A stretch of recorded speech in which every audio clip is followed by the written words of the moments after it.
Welcome back. We are here. We are live. We are the 4K Kings. We are the future. Back here on another Wednesday for what will hopefully be something that we look back on and say, you know what? That was a Wednesday. That was a Wednesday. No, what are we going to look back and say about it? Maybe we did a good job tonight. I think that every time, especially with the intros. Especially with the intros, which, by the way, this one's going well, so let's not screw it up. Welcome back, everyone. My name is Matt. I am Russ. And welcome to another 4K Kings live stream. We are here tonight covering not a lot. I'm not going to lie. There's really not much going on tonight. I don't know. We want them to stick around, Matt.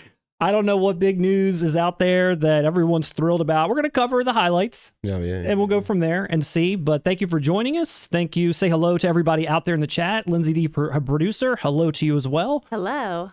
How's everybody doing out there tonight? Where's all my peeps from Nebraska? We got any Nebraska peeps out there? Honolulu. Lindsay, how's that chat looking?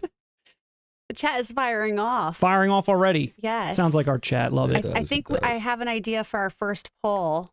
And this Already? is inspired by, who was it that said this? None of Your Business said Thursday showtime is greater than Wednesday showtime. Wow. That's none of your business. None of your business. Do we need to take it to the team, see what they think? Do whatever polls you'd like. We'll still remain at the helm here, but yeah, whatever polls you'd like if you want to give the people some Take it to the false hope. streets. Take it to the streets. No, but we'd absolutely be happy to know what anyone would prefer. We'll do whatever we need to do. That's right. We are complete puppets. We're here to dance. If you want Thursdays, we will perform. We will dance on Thursdays. Saturdays, 2 p.m., whatever you need. Quick half hour. We'll be there. That's true. We're your therapists. We're on call. We should do this every night. That's right. Matter of fact, let's just live. Let's live stream our Move in, entire Russ. lives. Let's just do it. Let's just do it. But let's see. What do we have tonight, Russ? It felt pretty slim. We've got Criterion May. We've got some WB Collector's Edition Steelbooks for everyone that's excited for that. I didn't see that news yet, so I will be learning this in real time. Be learning it in real time. We might be playing America's favorite new game show. The choice is yours. Nice. I like that. Everywhere I go, I hear people talking about this new game show. They're like, hey, isn't that a Black Sheep song? Isn't that a Black Sheep song? And if everybody's lucky, maybe a Justin Baldoni update. I know everyone's hungry for that. All of us men out there, we're craving justice. Justice for Justin Baldoni. Justice Baldoni. I feel like I'm not keeping as close an eye as before, and I want to be careful with what I say because for all I know, the opinion has swayed against him and for good reason, and then I would be championing something that I knew nothing about. I don't know. There's a word for that, Matt, and it's called cowardice. I stand on my convictions. Justice Baldoni. No matter what. I've been calling for RYAN Reynolds to go the fuck away for a long time, and so this man is an ally. I could care less what happened. Nah. This is your way. No, dude, come on. Hey, Matt, if you don't stand for something or fall for anything, that's what men like me and Justice Baldoni are all about. Great quotes like that. Yeah, you miss every shot you don't take or something like Justice that. Baldoni. Well, yeah. I don't think anyone's too interested, but we might come back around. We'll see. I hope everyone's doing well. How did everyone enjoy our Movies We Need in 4K Ultra HD video? I wanted to circle back with the people because we got a lot of comments on this video giving a lot of really great suggestions that I just frankly forgot about. And I was like, wow, that is a good one. Wow, Arrow should put that out. We should have done our due diligence. We should have done a little bit more deep research. But no, but I'm with you, Matt. When I watched it, I highly enjoyed it. Yeah, thanks, Russ. I hope you enjoyed this. I actually agreed with the one dude's picks. Which one, dude? Guy with glasses. What about the guy that doesn't wear glasses? You didn't like his picks? Children of Men. I agreed with that. You agreed? That was good, yeah. Well, I wanted to at least bring up one item that maybe this is a poll, maybe it's not a poll. I don't know, but how many polls are we doing? Wait, we've been live streaming for 5 minutes. We got to have at least 19 polls running at all times. I'm going to need an intern. We're going to need an intern for polls. Anybody out there need a part-time job for polling, being a pollster during these live streams? Anyone out there who wants a turn on the poll, stop by. I said Under the Siege, Kino Lorber Studio Did you Classics. say Under the Siege? Under the Siege. I said Under the Siege. Little Mermaid. Under the Siege. Steven Seagal. Under the Siege. Could you Steven imagine Seagal thinking and that? Sebastian. Ariel, I think you should follow your heart. Everything's better Under down where the it's wetter siege. under the siege? Under the Siege. Man. You're right. When you say it like that, it is a Kino release. I said Under Siege, and I believe everyone that watched our video thoroughly agreed instantly. They're like, yes, definitely want this movie, wanted 4K. Kino's definitely the one. You disagreed, but I would like to know what the people thought. Well, first, correct me if I'm wrong. Wasn't Under Siege owned by Warner? Oh, so you're just trying to take this on a technicality. I'm just It's saying. not a technicality. It also merits an Arrow box. It's the classiest Steven Seagal film. It has tons of nostalgia. It stars Tommy Lee Jones, Gary Busey. Yeah, I heard it already. I heard it already. What I'm saying is, what do the people think? It's class. Like, think about it like this. All right, compare Seagal's filmography to JCVD's, right? Okay. Did you get a box for Bloodsport? Not yet. No. Did you? What do you Not mean? from Arrow or anything. No. You got one. I got right? something. You got something classy for Bloodsport, which is JCVD's crowning achievement. Okay. Under Siege is, and who's going to argue that Under Siege isn't, on an objective level, Steven Seagal's best film? It deserves a box. Hard Target, which is great, that went to Kino. It's not Bloodsport. Did it Under go to Kino? Siege, yes, Oh, I okay. believe. Okay. Well, if it didn't, there's a ton of JCVD stuff that is gone. Oh, Hard Target. I'm sorry. I thought, okay, gotcha. Yeah. So that's what I mean. Marked for Death, Out for Justice, Kino, cool. Under Siege, Arrow. Arrow's got to be Yeah. It's not a take on the movie itself. It's about the esteem of it. I would like to know how many people Under the Siege. like Under the Siege, like me. And where do you think it should go? I threw it here. Russ is probably right again. We'll see. Last time I said Demolition Man, you said Arrow, and it was right. Well, like I said, the possibly be wrong again. Warner thing would definitely push me more over the edge to see it in Arrow. These are the two I want from Arrow. I would love that fly set. These are the two I want from Arrow. If you're just tuning in to 4K Kings, breaking news from Arrow, The Fly and Falling Down. We made it happen. We made it happen. We finally did it. You heard it here first. I know these would be awesome. But enough of our dreams and hopes. It's on to other people's dreams and hopes. I also saw a lot of comments that after this video aired that we put out 2 weeks ago covering Flight Risk, there were so many comments that said, we went and watched this movie this weekend, or we went and saw this movie as a result of watching this video, or we bought this thing as a result of watching it. I think not only do we need a cut, but I also would say a few people even said him removing his hat and revealing that he is bald plays absolutely no value to the plot whatsoever. So I was right. It's just to be ridiculous. Why would they do that? Do you feel good about yourself? I feel great. I feel great putting that in your face. No, but we both said at the time also, I gave Mel Gibson the benefit of the doubt. I gave him the benefit of the doubt. And I said, I think he is too good of a filmmaker. I was just, maybe there's a reason. Maybe, as I said, Wahlberg's disguising his identity and the baldness is a reveal. You are correct. It's not. But I said at the time also, it's funnier if it's not. So that's a plus in terms of the film. I haven't seen it yet, but I'm watching this the day I get my hands on it. I mean, the cast is incredible. Jokes aside, come on, Mel Gibson can direct a fucking movie. How many people have since seen this since we talked about it? Not because we did, but I'm just saying, how many people in that amount of time have all of a sudden now gone out and see Flight Risk? Well, and let us know in the comments, was it good? Now, of course, when I say this isn't going to be Apocalypto. This isn't Braveheart. I know, was this serviceable, fun entertainment as it was advertised to be? And if so, I will be happy to watch it. I'm not expecting an epic masterpiece from this, but I'm expecting to have some chuckles, have a good time, turn my brain off, and if it delivers on that promise, then I'm satisfied. Well, if Mark Wahlberg isn't speaking in ancient Aztec language, then I won't be satisfied. With a Boston accent. When that hat comes off, I better see some tribal tats on that head, or I'm not with it.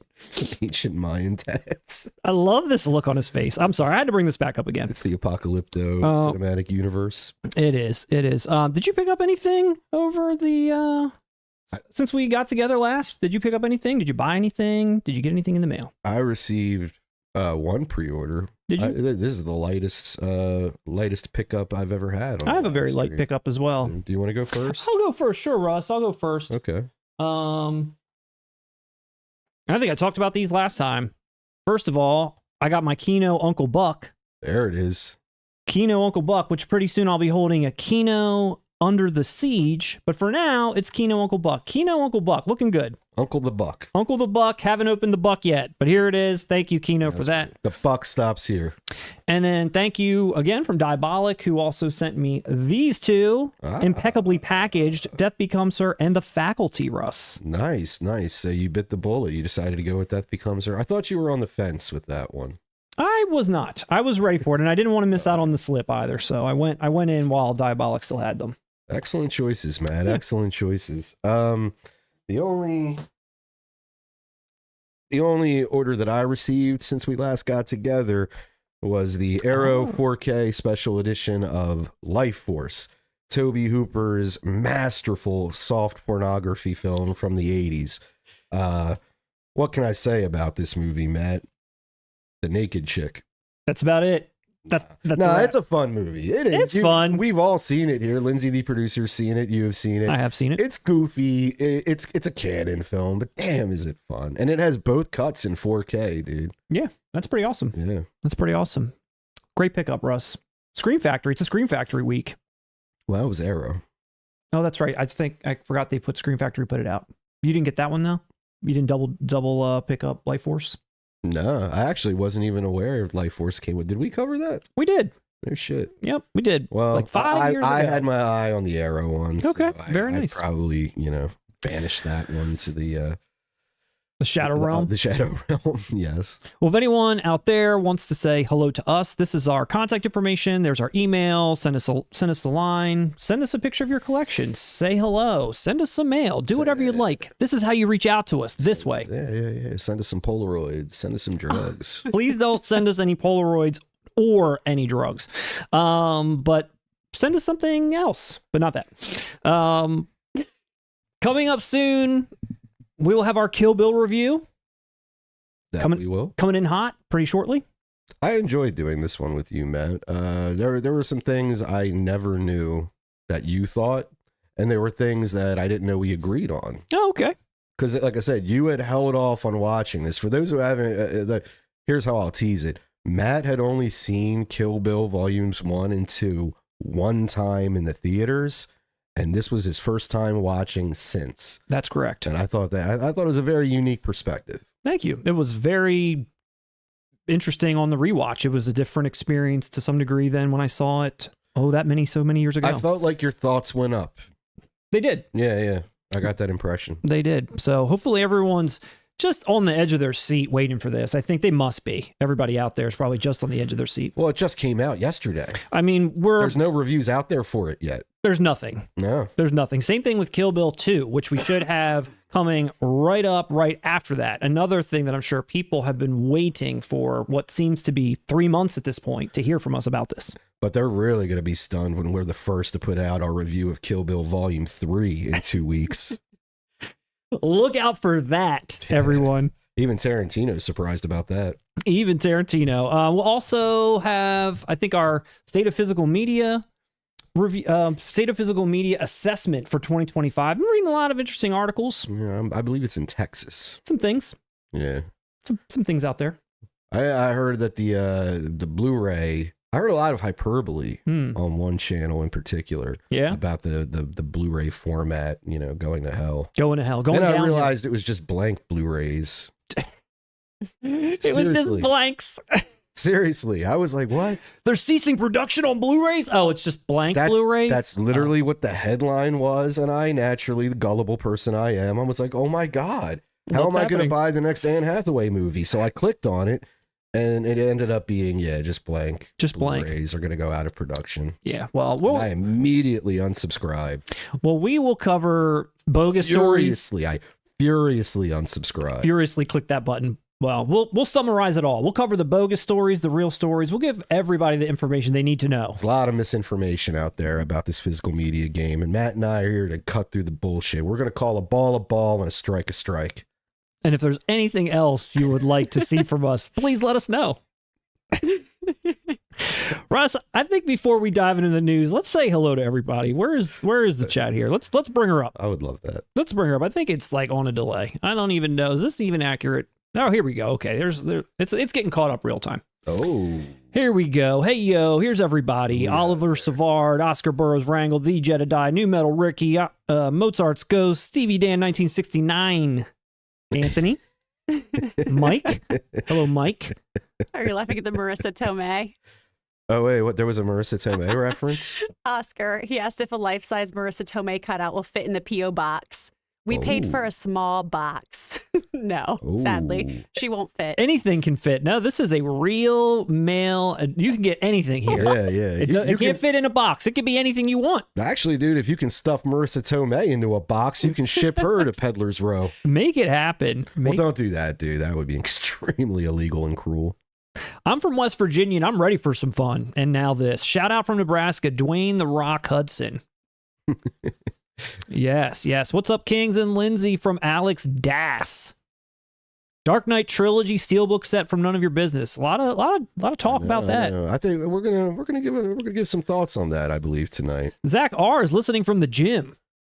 Oh, man. Can't miss it. Damn right. Can't miss it. Keep that energy up, man. Keep that. This is the 4K Kings workout plan.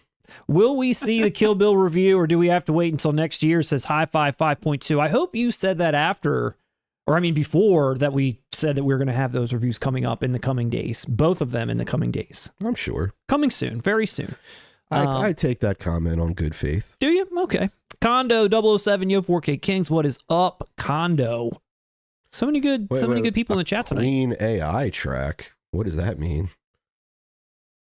Like a Freddie Mercury, like Queen, the band? I don't know. Fox Pixar Media. Sorry about that. I was listening to a recent Queen AI track. What's Queen singing in AI? What do they got him sing? What do they got Freddie singing? What do they got Freddie writing these days? I know. What do they got Freddie doing? Shit.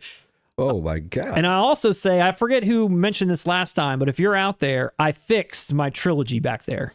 It's now in the correct chronological order. Born Distracted. No, I do not have a Steven Seagal poster in my house. I do. I have a 24 by 36 on Deadly Ground framed poster. No. Let's see. What the buck? Yeah, man. Here we are. A lot of people out there tonight. What is up, everybody? So happy to have you all here.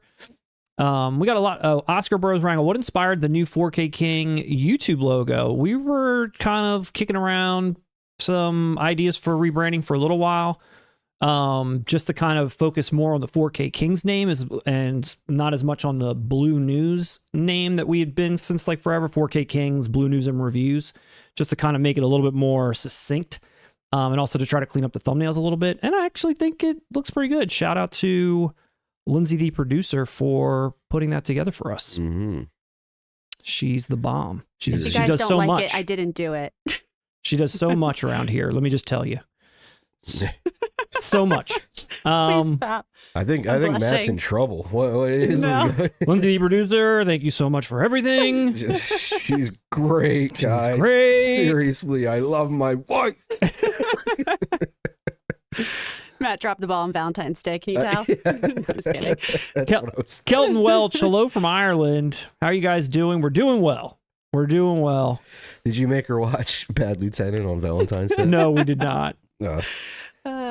We never seen Lindsay, International Woman of Mystery. That she is. Lindsay the legend. She's back there turning all kinds of buttons and knobs and screws. You can't even believe what's just going on. There's bells and whistles back there. Lindsay said the day we hit 20,000 subscribers, she'll still be our producer.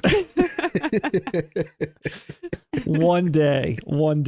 Umbrella June announcements tomorrow already. Exciting. Exciting. All right, let's move along. Chat, everybody out there, thank you again for joining us. Thank you for all the love. You did see the one comment there. What? Someone, and I forget, I didn't see the name. They said they had a signed Steven Seagal album. Oh shit. Do you want to go into your recent discovery, Matt? Yeah, so when we were recording the Kill Bill review, Russ made a joke about Steven Seagal having a song or some music or something, and I guess he thought that I would get the reference, which I did not get. So then he explained to me, and we looked for like 15 minutes at Steven Seagal's musical career, where he's playing like the most derivative like blues music I've ever heard in my life. Punani. And then there's tracks like that talking about wanting punani, which it's just like so bizarre. And his album art is so bizarre. You shake the butt, but you don't have to look at the butt all the time. The punani. It's just so good. There's this really awesome video I saw where it was like somebody spliced two videos together. One guy that's like a professional guitarist talking about some legend. And then every time he makes a comment, they cut to Steven Seagal playing live on stage, and he's doing just like some like one note, like ding, ding, ding, ding. And they cut to the other guy, and it's like the total legend. He really like reinvented, like the game when it came to blues guitar or whatever. And it's just back to him again. He's just like ding, ding, ding, ding. There's like a whole band carrying his ass. It's terrible. On a total aside, one of my favorite memes of all time is I guess Tom Morello of Rage Against the Machine did a master class in guitar teaching, like an online class. And it's Rage Against the Machine. And one of the clips he showed, so when I did the solo for, whatever Rage song, he literally just takes the cord out, he unplugs the cord from the guitar and just taps, the fretboard or something. Yeah. And it's like the meme said, imagine paying like whatever amount to a guitar class to watch this. Watch that. Dude, yeah, here. That's fucking crazy. So, if you're not subscribed, we are Guitar Kings. Russ, let's jump into the GD news. WB popping off. WB popping off, putting out all kinds of stuff. Sometimes they gotta pop out and show you. Yeah, the physical media game. They said peekaboo. Here's Lethal Weapon, the title that has been brought up quite a few times now, rumored from WB at like the beginning of this year, late last year. I mean, everyone knew this was coming, but now we're finally getting some look at something, even though it says artwork is subject to change and the Steelbook is subject to change. So basically everything is here is subject to change, but it might come close, who knows. It's coming out May 19th, according to Amazon, but December 31st, according to Zaavi. So I think Zaavi's just covering their bases. Like God knows how this might get delayed, but Amazon, I guess, has got sort of a date. This was, let me see, where was this at on the leak? So here was the leak. It was Lethal Weapon Q2, May 20th. So that kind of is still in line with, everything else we know so far. But some of these we have seen Constantine, Amadeus, 7, but some of these other ones haven't really seen too many announcements or even previews for yet. So yeah, Friday. But that date, they're putting it near 420. True. So who knows if that'll just be like, if that's just a placeholder or what that is. Yeah. But we're still tracking along with WB, even on their Q3 and 4 stuff. Nightmare on Elm Street, I think they're trying to say it's going to be later in the year, but Q3 is what they kind of put out there. Same thing with Boogie Nights and everything else. But no news on any of these really yet either. But here is the Lethal Weapon. No details, just this partial image. They don't say anything about a regular or a Steelbook anywhere. Obviously, there will be one, I'm sure. There'll be a regular edition, and there'll be maybe a standalone Steel. I'm expecting Nightmare on Elm Street. What happened with that? Yeah, definitely. Yeah, that's what this definitely looks like. And again, all of these, I'm pretty sure, including Nightmare on Elm Street, including this, including even the Dark Knight one that we're going to talk about, they always start off as a UK pre-order. It's never a US pre-order, I feel like. You don't get it at the same time. Well, I got my pre-order in. You did? Oh, yeah. Very nice. I love this movie. I had to immediately. I'm not waiting on America. Hell yeah. A lot of tariffs going on. I don't even know if I'll get it. You better get it in there. That's true. Wait, I'm going to pre-order from both. Who did you pre-order from? Zaavi direct. And it's a funny story what I ended up doing, because the price wasn't bad. I think it was $50. Well, what was the shipping on Zaavi? because I didn't factor that in on Amazon. Amazon, they have it for 42, and Zaavi, they have it for 52, is what I saw last night. Whoa, it was not that much, because here's a funny story. When I was there, you know, you just start browsing. I came across the damn Train Spotting Steelbook, and it was reasonably priced. And I was like, well, I'm already ordering here, so I did it. 10 minutes later, I immediately regretted that. I was like, wait, what did I just do? Classic. I went to go cancel. No joke. Within 10 minutes, Zaavi responded, and they were like, nah, you can't. They were like, you can cancel Lethal Weapon, but you can't cancel Train Spotting. It already went through processing. Oh, shite. 10 minutes after I ordered it. Yeah. I could not cancel that. So okay, I'll Zaavi. say this. Anybody out there who wants to place an order with Zaavi, make sure you want what they have, because if it's in stock, you cannot cancel. Like, that was wild. So I'm getting the Train Spotting Steelbook. At least that. Well, yeah, Lethal Weapon. But let me tell you this, when I placed that order, hell, the shipping was not that much, or I wouldn't have done it at all. Yeah. Well, it was 50. I didn't look at the shipping. I just saw that Zaavi had it posted for $51.99. I don't know what they were shipping, but then Amazon's got it up on their site for Amazon UK for $42 after the conversion. But yeah, I haven't made any move on this at all. I know I probably should. I've only seen 2 and I think part of 3, but I've never seen the first one. I think this poster's kind of funny. This Japanese poster that they're giving you. There. No. What's that? This Japanese, I guess, is that a Japanese that's poster? badass, it's kind of interesting. Those like photoshopped heads. Like, I think it's awesome. Yeah. And I've never seen that before. Somebody has to let us know if that's newly commissioned, is that what it looked like in 1987. Yeah, it's pretty funny. But this hard box kind of looks cool. I'm not gonna lie, that looks pretty legit. The hard box looks rad. I'm not a big fan of the target on top of it. I could see that being and I gone. understand, if you see, there is a scene in the movie where they're practicing, And he does that, yeah. Yeah. But I just like the classic. Yeah, the without poster. that. Yeah. I think that would look slick. But obviously, it's not a deal breaker. Maybe it'll be the Steelbook without the target on it. I hope. Or yeah, just like Nightmare. I'm sure that's what they're gonna do. That'd be nice. Yeah. A lot of people out there excited for Lethal Weapon. Lindsay, how's it looking? Yeah, no, people are excited. A couple people said that Japanese poster is horrible. No. That's what I'm saying. It's pretty fucking funny. horribly awesome. It is. It's ridiculous. That looks like a good T-shirt. That cigarette looks like it's about 20% larger than normal cigarettes, and it's just like hanging off that lip. It's so funny. I can see that on a T-shirt. It's That'd great. be kind of cool. Maybe that's what I like. I get nostalgic about seeing characters smoke, like in movies. That's like what has and, drawn to it. and Riggs does. He smokes in the movie. Smokes beautifully. Yeah, man. Well, you know why they used to do it? Because it added atmosphere. When you shot on film, the smoke, it created an environment that seemed more multi-dimensional rather than flat.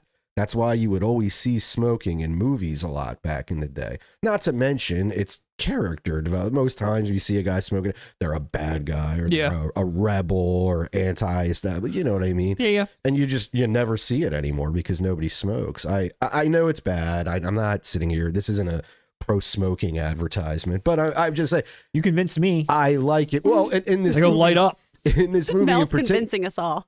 in this movie in particular, since you've never seen it, Matt, I mean, Riggs doesn't exactly want to live. No, so he's his not healthy. character makes sense that he's he smokes cigarettes and engages and plays with guns. He's a lethal weapon. He's a lethal weapon. Registered in the department as a lethal weapon, hence the title. I thought that was Gary Busey. No, that's Mr. Joshua. And you don't fuck around with Mr. Joshua. See, I thought he was the lethal what weapon. you're doing. I You don't. don't know it. Well, they are connected because they both, when they were in Nam, him and Riggs, they were mercenaries. I forget what the exact term. They're special forces. They were trained in some shit. That's why it's badass in the end in the movie when they face off. It's one of those funny situations where there's plenty of police presence, but it's like, let's let these dudes fight in the rain and get all muddy, and we're just going to sit around and watch them, It's your turn to kick the shit out of this guy. Fuck his Miranda rights. Does Gary Busey hold his own? I remember in 2, Mel Gibson having some good fighting scenes. Matt, his introduction in this movie, he comes over, his boss, like, hey, bud, come over here. And Busey walks up and he goes, hold out your arm. He holds out his arm and he holds a lighter up under it. And Busey doesn't flinch. So this sounds horrific. Nah, she's a badass. Oh, that's what they're trying to show you? Yeah. Okay. Yeah. All right, Mr. Joshua. And I love, dude, the one character actor, his reactions in that scene are fucking hilarious. because he's like, the boss. He's like, hey, do you smoke? And the one guy, he's like kind of sleazy. If you saw him, you'd be like, oh, that dude. He's like, yeah. Do I smoke? Do you smoke? Yeah, I smoke. Yeah, shit, man. Yeah. He gives him his lighter just so he can do this whole shtick with to be like, yeah, but I mean business, Okay. Fucking Tom Atkins All is right. in this. All right. Tom Atkins. Well, is he on one of the cards? I didn't know that. I've never seen it. Dude, and it's the best of the four, easily. Okay. It's the most serious. Well, I would imagine. Two is serious fine. too. 2 actually has a similar tone to the original. 3 is just fucking. Does he also do the dislocating arm to get out of the straitjacket technique in this one? Does he? Oh my god! Is that just like a part 2 like edition? I think that was in 2. I don't think that's in this one. He like hits his arm against the wall. Yeah. Well, they do it in does that 3 whole thing also. Dude, yeah. Does it start here? I feel like I don't think it does. it's probably Gibson's idea. Somebody let us know in the comments. I don't. That's what I mean. Even that is a little. The toilet paper silly. scene I remember in 2, or like he's on the toilet. Yeah, they got the bomb in the toilet. Yeah, it's on Bert's all stuck on it. Yeah. I mean, that was cool. Good. I liked it. Yeah, and I'm not saying, dude, this isn't like a depressing film to sit through, but it's just, it takes it's setting up Riggs. I mean, he is I don't even want to say the word on YouTube, Please don't. Has idealizations. Not whatever. good stuff. You know what I'm talking about. Yes. But it's taking it way more seriously in this movie. But again, it's not, it's a buddy action film. It feels good. There's a nice resolution. Okay. Well, theatrical It's and director's cut in 4K. What do you think about that? Excited. What's the unrated or the director's again? cut? I'm not very familiar because Lethal Weapon never really had a great history of physical media in North America, at least in the United States. Can we get some clarity from everyone out there? What's the difference on the director's cut? I'd love to know what the difference is. Honestly, this is one of those series. I'm sure you even know this. I felt like it was always relegated to those 4-packs. Yeah. Like 4 features on 1 DVD. And I could see that. Dude, come on. This is a classy series. Double-sided theatrical poster, 4 character art cards, and 3 behind-the-scenes art cards. WB doing their thing with Lethal Weapon. It is. This is one of, if you had to ask me, Matt, top 5 80s action movies, this is in there for me. This is in there? This is in there for me. I put this, the chat may disagree, let me know. I put Lethal Weapon above Mad Max and Road Warrior. Okay. Personally, this is probably my favorite action Mel, easily. Okay. I mean, I liked Mel in this movie in part 2. I thought he was great. And like I said, 2, still, it's not as far off. 3, you're right. It's a big leap. 3 is damn near just the comedy. Joe Pesci's in it. Yeah. He's being Pesci's funny. in 2. Yeah, that's true, but he's being funny. It's like Mel Gibson's being funny. Yes, yeah, because his character he has his surrogate family through Murtaugh. He's, and by 3, Rene Russo becomes his love interest. Oh, and, yeah. It's the one woman who actually gets to live that he falls in love with. All right, Lethal Weapon. Well, I don't know what's going to happen with me in this, but I'm glad that you've got it. I'm glad it's here for you. Shane Black script, Matt. I don't know, man. You should. Lindsay, anybody saying what the director's cut is? Nicholas Freeman, I haven't read this yet. It just came through. He said the director's cut has 3 to 4 extra scenes, school sniper scene, and Riggs hiring a young hooker to go and watch the Three Stooges. Wow, that sounds fully loaded. Well, there's a lot of extra scenes there. And let me guess, in that scene, like, he doesn't do anything with her. It's just he's alone. And he's depressed. Because Riggs loves the Three Stooges. You see that even in 3. He needs companionship. That is in this one. Because his like the bust scene in the beginning where you see what he does start doing all the Three Stooges stuff. Well, Lethal Weapon, get it while it's hot. Who knows if this is going to sell out or not, but I'm sure there's going to be other editions that still have yet to be revealed. No, go. I was going to say, think about what they did to us with Nightmare on Elm Street, where they put out the deluxe first original and then hit us with a box set. I'd imagine we're going to get a box set of this around the corner of all 4. But it'd be nice to have just the standalone original. For me, I love the original so much, I have to. Yeah. And honestly, this is another strong series. I'll Double dip. Double dip. We talked about Dirty Harry last time, and we just showed like the steelbooks of that, High Plains Drifter and Outlaw Josie Wales, I think. But then in the time since we've been together, they revealed that it's getting Warner Brothers is putting this out on Zaavi and Amazon UK as well, a big collector's edition for this. So for people that were on the fence about getting this or not getting it now, you could get it in this version as well if you'd like. That's slick. It looks pretty cool. This is the year of Clint, man. Imagine getting all these boxes. The Man Without a Name trilogy, these, Yeah, that would look sweet. No, it's cool. And I mean, I like this pink motif. I think it's pretty awesome. There's a lot of stuff coming with this one. The pink motif is so foreign to me, but I mean, I've never seen the film. Yeah, it looks I've just never seen it in my lifetime advertised with this lighting. Based on the price, it sounds like they want to get a little bit more money out of people for Dirty Harry than they did maybe with Lethal Weapon. So they maybe threw a couple extra things your way, because this is coming in at $58.99. Instead of $51.99 and $46 on Amazon before any shipping or anything. That's not bad. 46 in that range. It'll up to be between 50 and 55. Yeah. Which is that's average price. Yes, that for what you're getting here. Take note, Disney. You're getting a lot. The box is nice. There's some care put into the product. You can't just hit us with a bare bones release, slipcase 6 cents, and charge $50. That's not.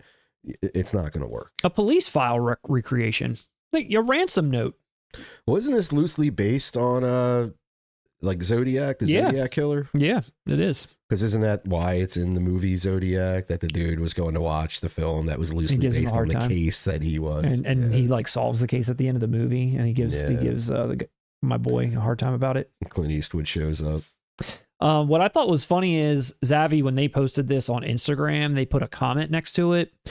And it says, we're excited to unveil the artwork for the Dirty Harry Collector's Edition Steelbook. And then they put on here, the disclaimer says it's subject to change, but if you're feeling lucky, punk, then pre-order on our site now. I feel like that's pretty interesting that they would say that straight up, like, hey, this all is subject to change, but if you're feeling lucky, come on and pick it up. It's like the whole story with the Nightmare on Elm Street. Everyone's like, what do I do? Yeah. It's $250. What's it going to look like? Should I not? It's like, hey, yeah, you feeling lucky? Come on, drop that money. Are they like a organized crime family or something? I told you my experience with Train Spotting, and then hearing this, they're intimidating as hell. Yes. If you're feeling lucky, go ahead. But we're still going to double dip you. We're going to come back and wet our beaks some more. We're want Zaavi. the money. You're nobody. You're nobody. You're nobody. We're Zaavi. Exactly. And here you are. So that they're telling you straight up, hey, who knows if it'll change, if it won't. But this is a pretty awesome box. Hopefully it does stay like this. This looks pretty complete to me. Oh, yeah. What I did have kind of a laugh on, though, was the regular edition of this movie that's coming out. I don't know why they made him look like some like 70s TV detective or something. Like, what is Perry Mason's like friend or somebody? Like, what is this look? This isn't cool at all. Like, they add this like broken glass like effect on here to try to give it some edge. But he's a 3-piece sweater on. What's he doing? He wasn't feeling lucky that day. No, what's he doing here? Why'd they do that to him? I don't like this. I don't either. Wow. That's not great. He doesn't look know. dirty. This isn't a dirty character. That's true. No. Yeah, this character is by the book. You are absolutely correct. He's way by the book, this guy. That's clean Harry. This is very clean Harry. That is clean Harry. He's getting his paperwork done on time. That's clean Harry checking out the awesome edition over at Zaavi. Look what they did to my movie. Yeah, he's like, look what I could have been. Now here I am, stuck in here. I could have been a contender. I'm wearing this sweater vest. No, I'm just with clean Harry. Tweed jacket on top. I'm a complete pussy. Why did they do this? And I don't have the other ones. I should have got them all, but all the regulars for those Steelbooks that they showed make him kind of look a little softer. We should get those. I'm going to collect all the standards of Clint Eastwood classics. It's not great. I want to collect the sweater vest trilogy. The sweater vest Eastwood trilogy. That's my favorite. It's like a librarian. Like, what is he? I don't know. Dude, what's the movie? What's the movie with him and the orangutan? Any Which Way But Loose? Yeah, do that, and even put the orangutan in a suit, and make the cover look all dramatic. I'd buy that too, dude. Gosh, Clint Eastwood, Dirty Harry. Why'd they do that to him? All right, let's see. More Steelbooks for us. You ready for more Steelbooks?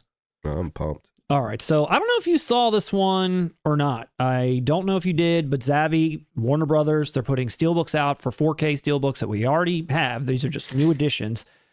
And they're doing Full Metal Jacket and Clockwork Orange. Have you seen these? I didn't actually. And I know you've got your coveted Clockwork Orange from Titans of Cult, one of your favorite Steelbooks of all time. And I don't know how you feel about more of this traditional original art look. Oh, I'm buying this. Prefer it. Would you like my Titans of Cult Clockwork Orange, man? Would anyone at home like Russ's Clockwork Orange? If it's the same skin and everything, yes, for sure. I'll sign it for you guys. You can have my old Clockwork Orange. No, I will, strictly on my experience, and no offense, Matt and I are complete shills for Titans of Cult now. But in those days, I was very disappointed with the action figure packaging that damn near slit my wrists. Terrible. The artwork on it for a film that is in my top 5 of all time, which to say was uninspired would be a fucking compliment. Nah, give me the classic. I'm a sucker for classic Steelbooks. And the Full Metal Jacket one looks awesome too. I'll be picking that one up as well. But I'm very stoked to see a simple, elegant release of one of my favorite films of all time. You want to see what it looks like opened up? You want to see what it... That's it there. That's it opened up. Nah, that's beautiful. It's $26 at Amazon UK. Wow. All right, Matt, can we pause the live stream? I mean, it's really reasonable. I gotta make a phone call. It's $32.99 at Zaavi. Again, I don't know what all the shipping is. Maybe Zaavi's free shipping or something. I don't know. But $26 Amazon UK for both of these. And they're coming out March 31st. You can pre-order them now. Yeah, dude. What about you, Matt? Are you buying a Clockwork Orange? I don't know. I want to show you that now, but now I want to show you the inside of the case. You ready for the inside? Is it the milk bar? It's this lady doing a split. My gosh. That's great. I don't know if it's great or not great. You like this movie more than me, but that's a very interesting. Can I explain it to you? Can I explain? Because I don't think you do you understand what this image is? Of her getting her legs opened up when you open the case? Yeah. Okay. Like what? I mean, I remember this scene. I remember what happens. I was about to say he attacks her with basically a giant dildo. Yes, ceramic object. I think. And she unintentionally dies. That's what gets him put in real time because it's murder. Mm-hmm. He's not a murderer. He didn't intentionally kill her.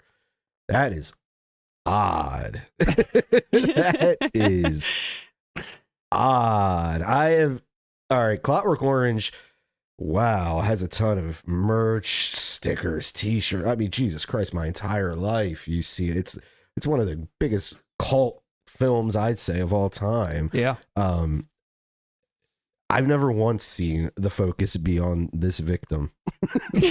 Ever. In this way. No. She's an older woman too. Yeah. Well, she's limber.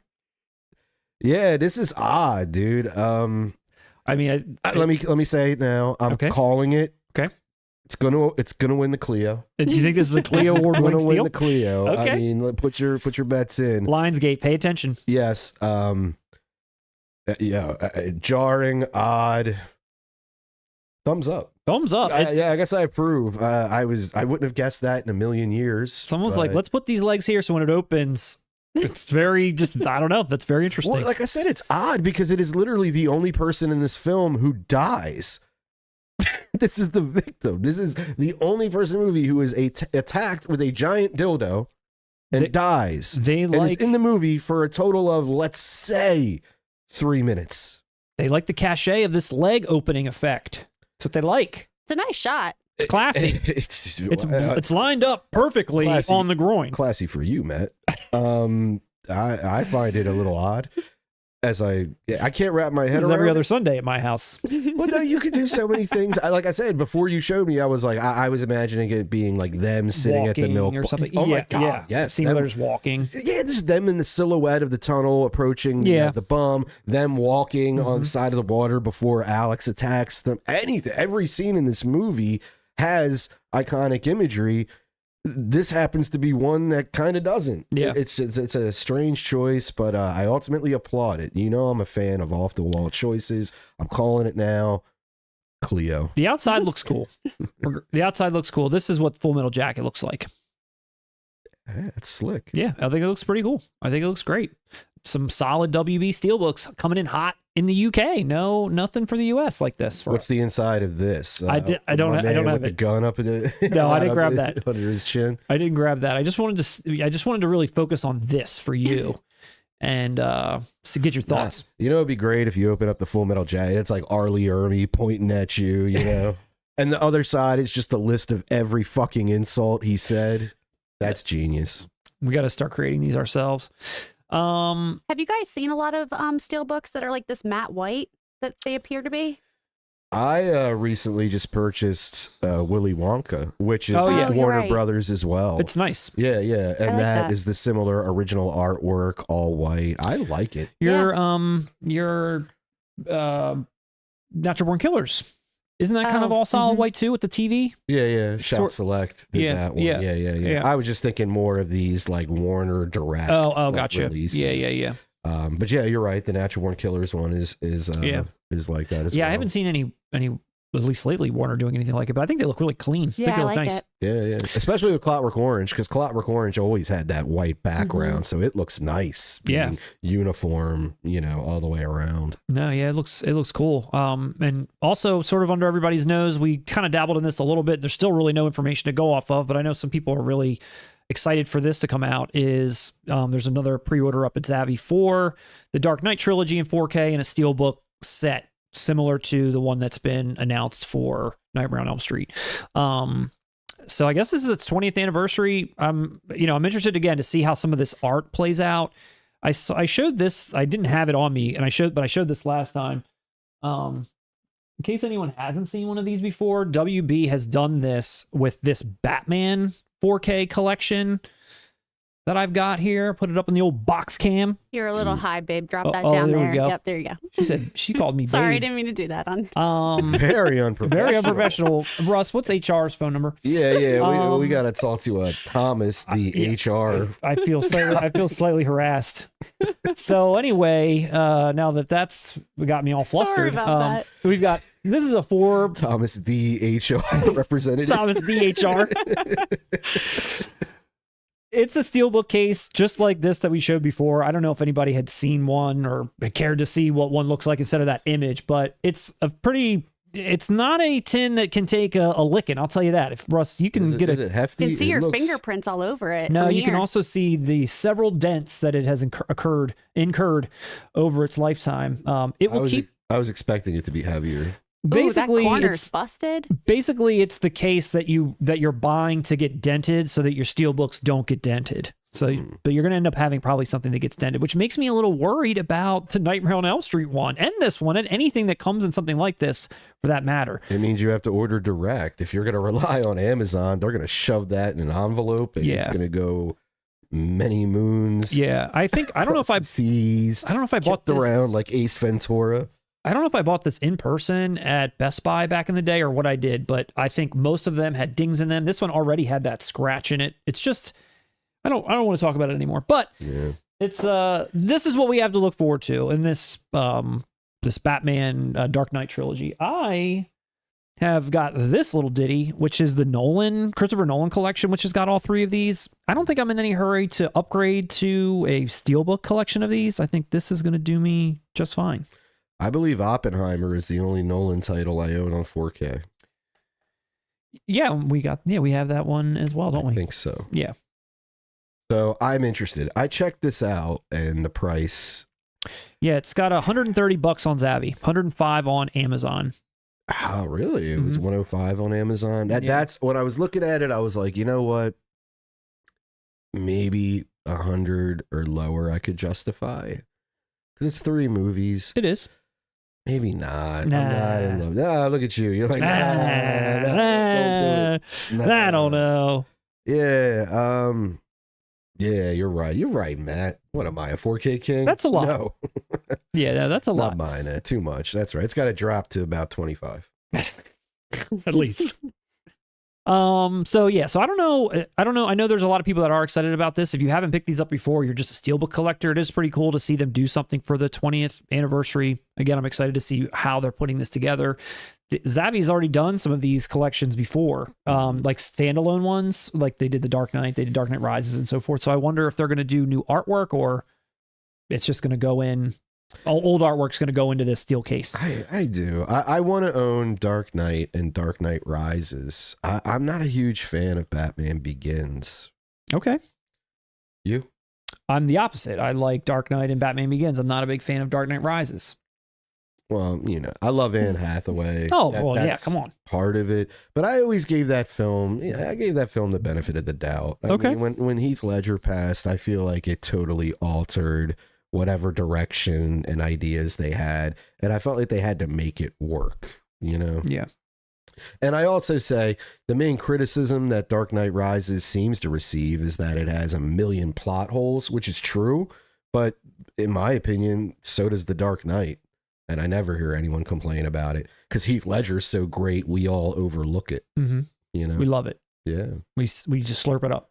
yeah. This isn't really getting to you. Do you want to talk about Jesus Baldoni?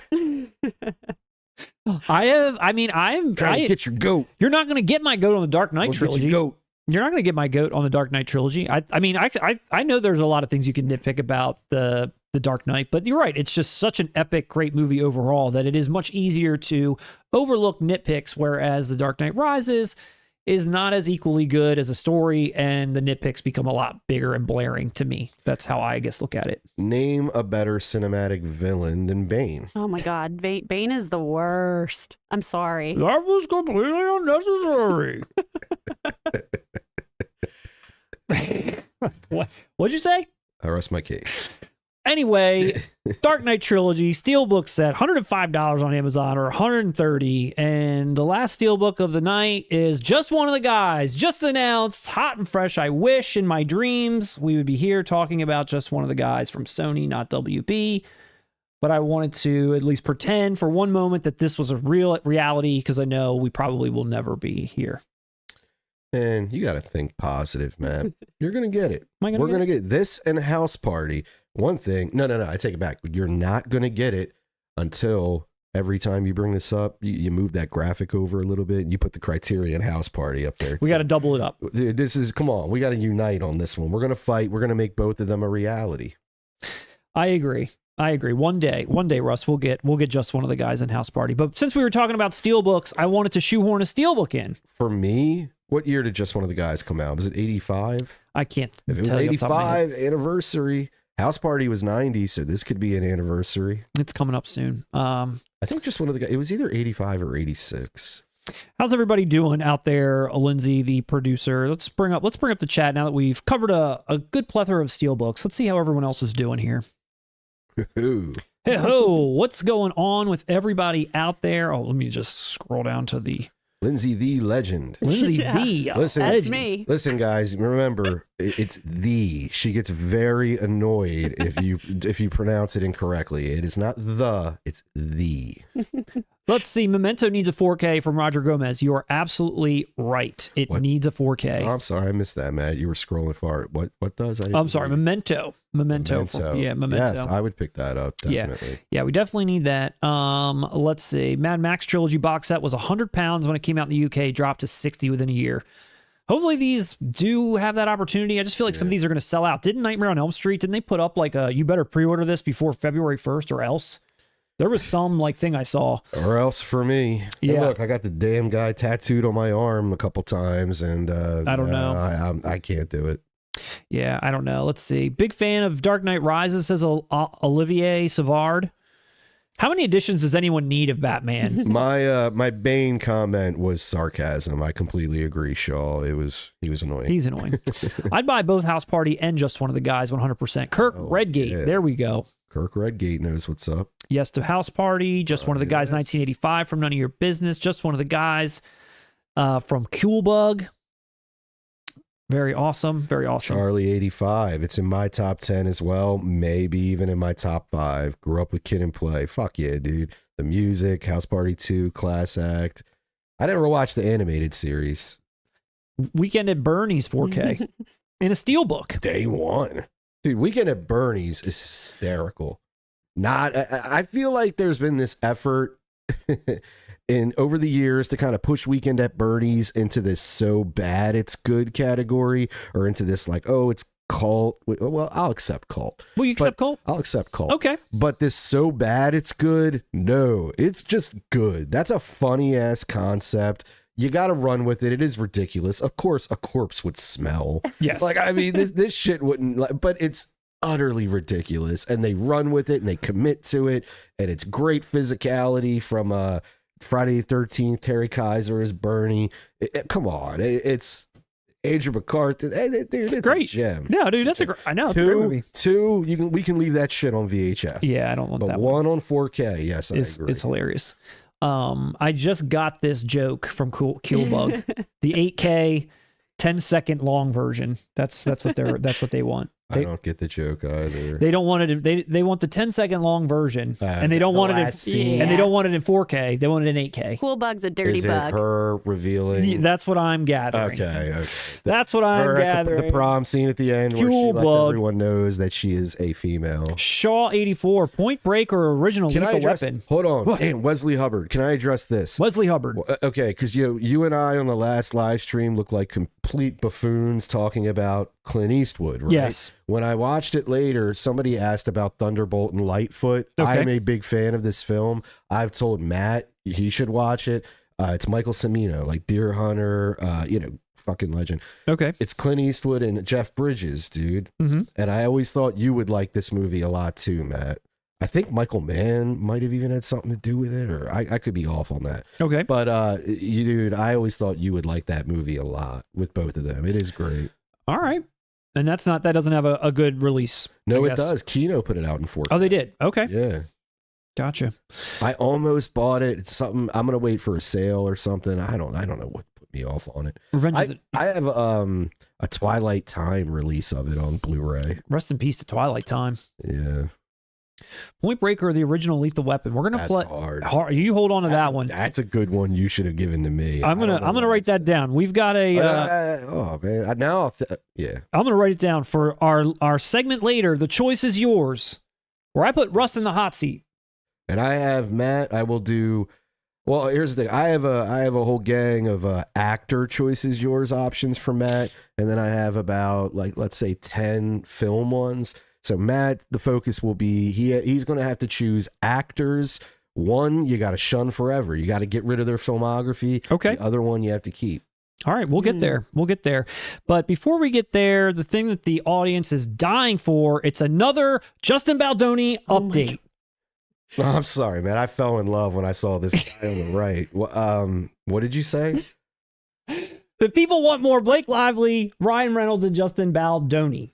All I see is two abusers and the epitome of man. I just had to say, because we My laughed man about is this. so confident. Look at his fit. Look, his fit his fit. That's It's a something beautiful special. lilac He showed suit. up to his premiere in pink and got thrown in a basement. What I've come to realize is there is a lot of hate for both Blake Lively and Ryan Reynolds, equally, if not more than I even expected as I'm going through this saga. And what's really funny from me.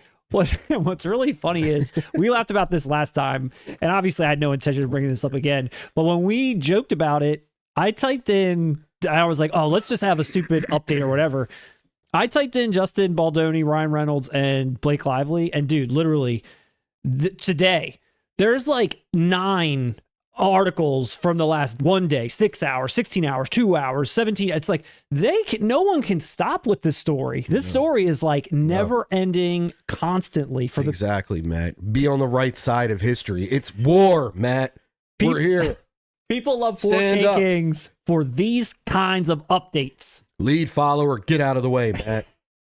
Get up, stand up. Stand up for your rights. Stand up for Baldoni. And look at some of these headlines. Ryan Reynolds jokes about it, ends with us lawsuit at SNL 50. It's like we're just poking the Justin Baldoni at this point. You can fool some people sometimes, but you can't fool all the people all the time. Look at these guys. And right now, it's Justin Baldoni time.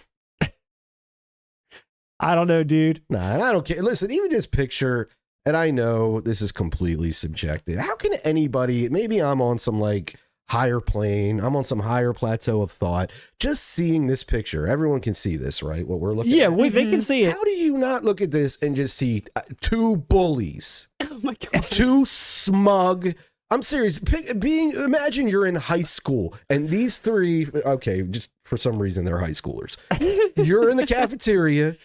Those two pricks on the left are fucking bullies. They're the fucking assholes who think they're like the cool, they're going to talk shit on everyone. The guy on the right, he's like he's sensitive. He's probably going to like art class or something. Showed up with his pink suit on. And that's what I'm saying. And then you watch these pricks bully the guy who's just trying to be it's fucking dumb. Is he just trying to be on nice? A base level, I get that feeling. How does nobody get that?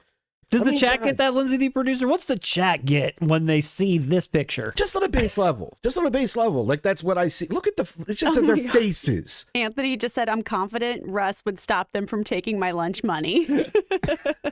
Russ, would you stand up to those bullies? Yeah. Would you stick up for Justin Baldoni? And Mozart's Ghost, he's totally right. He said Justin would have been the art kid that became hot later. Yes. Yep. He knows. Yes, man. That's what I'm saying. It's like, and it's so weird to use today's modern, like, to flip it into an SA case to really like demolish this man who clearly is like the definition of a simp. He's like, this is, I don't know, dude, this is the sounds like other feminist dream. Okay. And to watch these two derail somebody who's genuine about it, all for their smug business opportunities. Look, come on. What if more accusers come out? Who, that they're going to pay off? It's all their friends. I don't know. But what if we're on the wrong side of history is all I'm saying. We don't know anything about Justin Baldoni. I know everything I need to know. Look into his eyes. Free Justin Baldoni. I mean, is he going to jail? He's just going to be sued. Isn't that it? Just on a base level, answer me this question. Okay. By this picture, okay? Okay. Who do you trust? If you had to share something, who do I trust? And forget the wealth, the fame, all that. Just their faces, their eyes. You have to share a secret that you don't want anyone else to know. And these are your three options. Who are you picking? I feel like all three of these people look above me in high school. I wouldn't want any of them. Of course. All three of them, I'm on the outside of. That's what I said. Imagine it. This is on steroids, okay? But just the eyes, the face, the smug nature, whatever. Who are you trusting out of those three faces?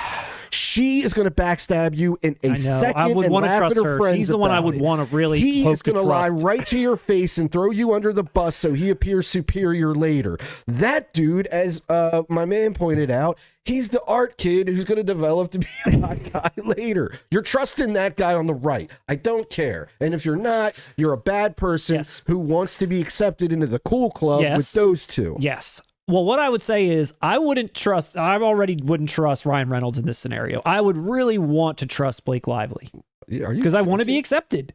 And hopefully this guy will... You would have been the guy. You wanted to date her. You would have been the guy in high school. If she gave me the time of day, maybe I would have. And that's why she thinks she's...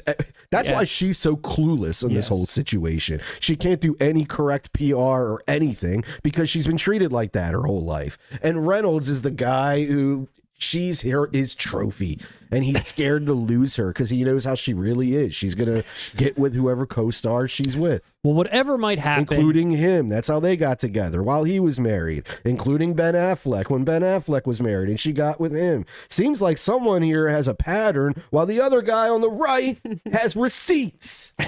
I feel like you know a lot more about these two than you might know about Justin Baldoni. Dude, I follow movies. I've said this for years. Ryan Reynolds has made no sense to me. If anyone failed the way he did, they would have been out within a year. They would have kept pushing. They would have kept trying, but it would have evaporated. He should have been Sam Worthington. He should have been Hayden Christensen. There are 50 billion others that everyone collectively gave up on. Why did Hollywood keep pushing him? In multiple genres, horror, action, comedy. He finally landed on Deadpool. But I mean, like, I've never seen that over 20 years. It makes no sense. It's always bugged me. And dude, smug. And not in that good way.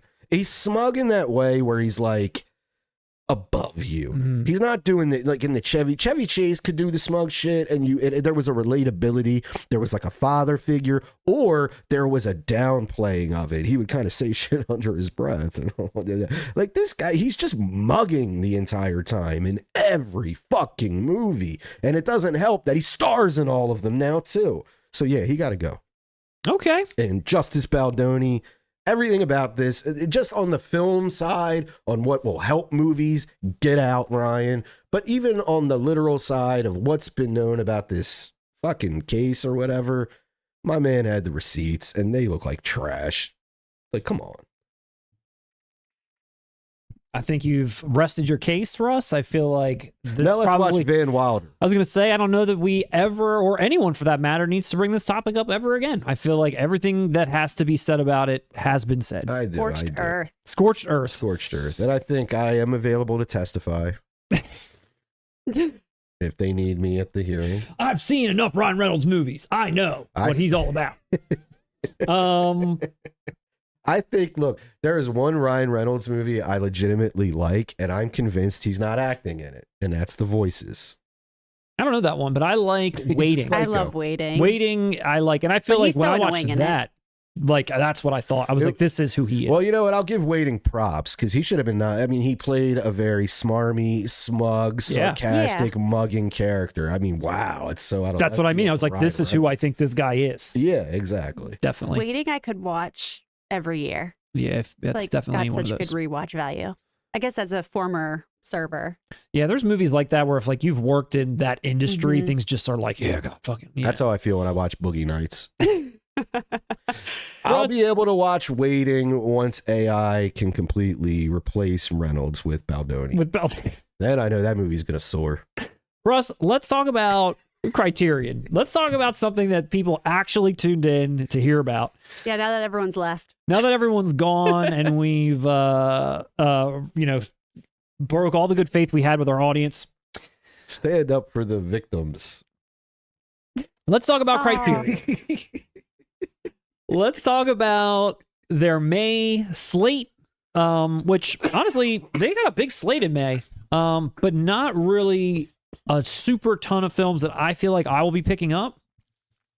But I did want to spend a little bit of time talking about one of them, and hopefully there's some people out there that enjoy this film more than they enjoy Justin Baldoni news. But I'm curious to hear what some people's thoughts are on the rest of the Criterion slate, because like I said, some of them I'm not either super familiar with, or we're just kind of like on the fence about, picking up necessarily. But Umbrellas of Cherbourg is awesome. Now, this is a movie that I just recently saw at our friend movie night but you had seen it prior. That's right. You had seen it prior, but it had been shown, and that's when I had seen it. And this was maybe your second or third time watching it. Yeah. And this is a movie that Criterion's actually put out before, and this is coming out May 6th, by the way. But what I think is kind of interesting is they've refreshed the artwork, Mm-hmm. and they don't normally do that from what I can gather when they upgrade the blues to the 4Ks. I haven't really seen too many where the artwork changes. It's like now this is the Blu-ray and now it's a 4K. That's true. It's usually the new films they've acquired Like anything I've seen that have that like real sharp, colorful, glossy type feel to it. You're right. And maybe they're trying to get this artwork in line with that. But I will say any Blu-ray that I've seen them upgrade to 4K usually just keeps the same art. So this is definitely something that's at least somewhat new to me. But I think this looks great. I think this art looks awesome. I do too. Yeah. It is getting. I think this is a movie that is very deserving of a 4K treatment. Having seen this movie, for people that haven't seen it, you can just look at this cover and know like what you're in for with the different colors and focus on different things that are going on throughout. Definitely these pinks and blues and so many other things. It looks like the director's son is the one that came back to oversee the restoration here since his dad, I guess, has passed away. Oh, So we're getting some, we're getting some of the lineage here to give their blessing on Umbrellas of Cherbourg. they're just like turn up all the pinks. Turn them up. Bump up the pinks. Bump them up. This is also a movie that I haven't seen it as often, except for in this one where Criterion themselves puts like a whole screen up before the movie starts that explains the painstaking process they went into to kind of get this film looking the way that it looks. And by the way, the Blu-ray looks great. Yeah. But I don't really see that as often either. Maybe it's at the end and I just miss it. But this one, I remember being like, damn, they really are telling you. I don't recall that. Yeah. I always look for the Janus films on stuff like this. Oh, yeah, true. True. Nah, dude, I fucking adored this movie the first time I saw it, and yeah, we all saw it at movie night together, and we have to thank Kate, our friend who showed it. I didn't have the balls to show it. I didn't think anybody would care.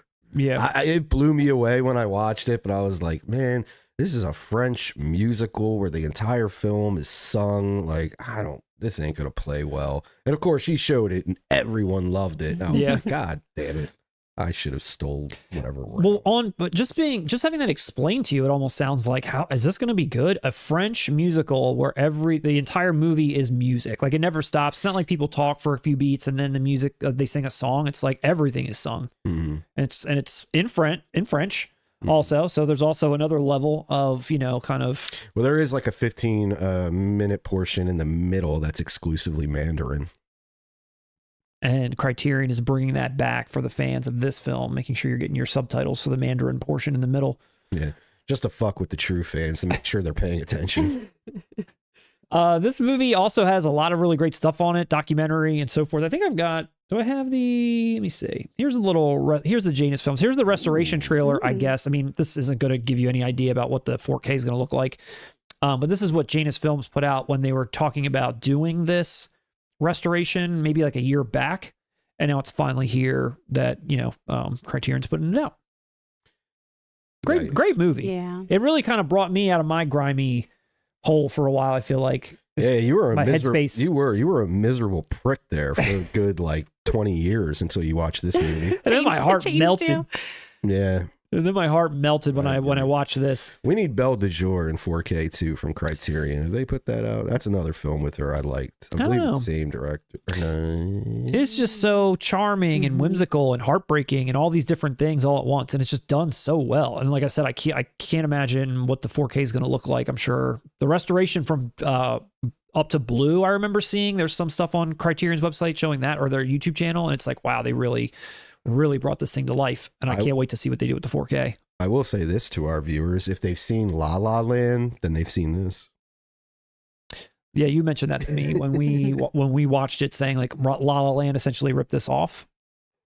Yeah, dude, the ending's the same, like all of it. Gotcha. The colors, the style. Yeah, I haven't seen La La Land. The director even said like he was highly influenced. Like this is one of his favorite films.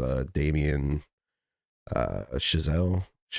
Oh, gotcha. Chazelle. Is that Whiplash? Chazelle, yeah. And the guy who did Whiplash, who did La La Land, and the astronaut movie with Ryan Gosling. Yeah, and that blew my mind. I didn't know he did that. Remember we argued about that once? I think so. So it's really awesome to see that that's coming out. I don't know, like I said, if anyone hasn't picked that up before, highest recommendation from the three of us. Definitely to check out, especially if you're looking for something fun, unique, romance. If you have someone out there, I know Valentine's Day has passed, but if you want to pick something up to have a romantic night, this is a really great pick for that as well. Here is the rest of the slate: Killer of Sheep, The Three Musketeers, and The Four Musketeers, With Nail and I, which I know gets brought up in this channel, in this chat a lot.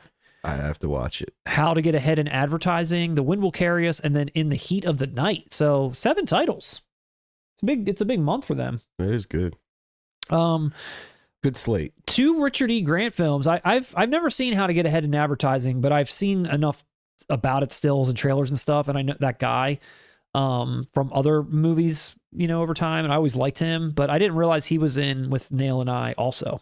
It's his month. It's his month. The Bruce Robinson.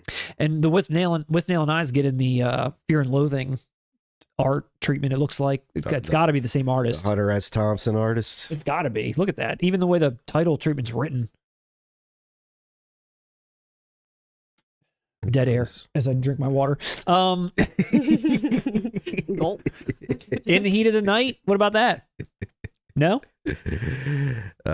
They called him Mr. Tibbs. Are you a fan of In the Heat of the Night? Or what about The Wind Will Carry Us? Have you heard of any of these? Well, The Wind Will Carry Us, I watch every Tuesday in preparation for our live stream. Killer of Sheep? It carries me through. It carries me through my thought process of bringing you the greatest live stream intros ever, Matt. Yeah, the greatest live stream intros ever. Well, you did great. I showed Killer of Sheep at my family movie night.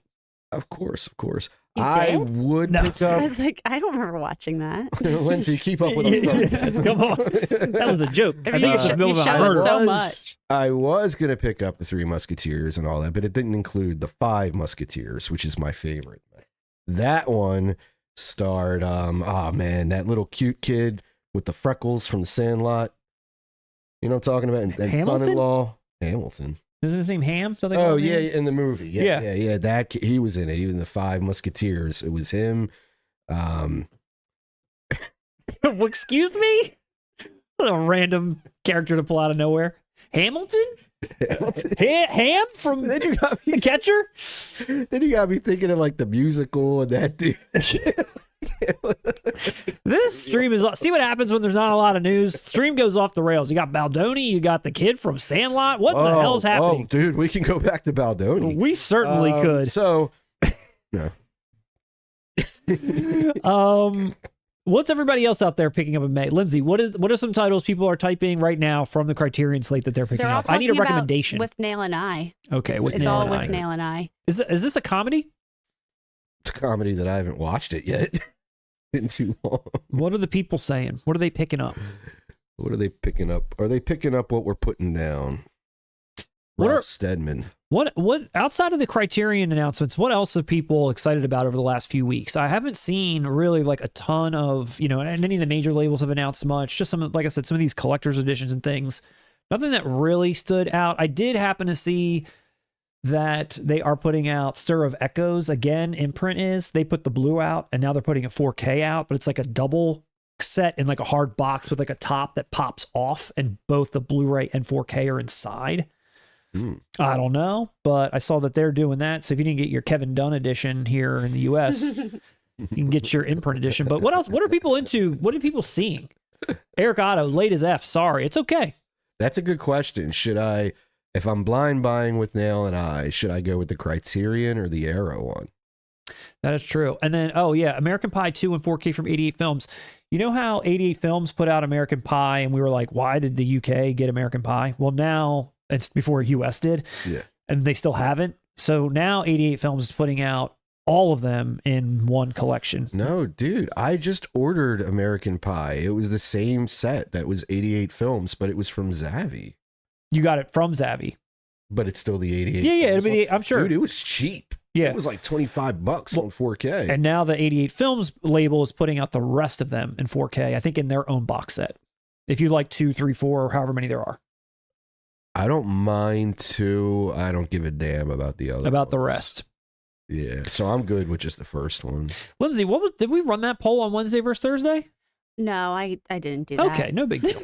But Luke's Blade there, he's saying American Pie 2. He didn't say like, The other ones too. I saw the but other is ones American also. Pie, they're doing them individually and as a set? Because I might pick up 2. 2 there's one scene in 2 that I think's pretty funny. One scene is enough to buy a whole movie. It's a pretty long scene. Okay, all right.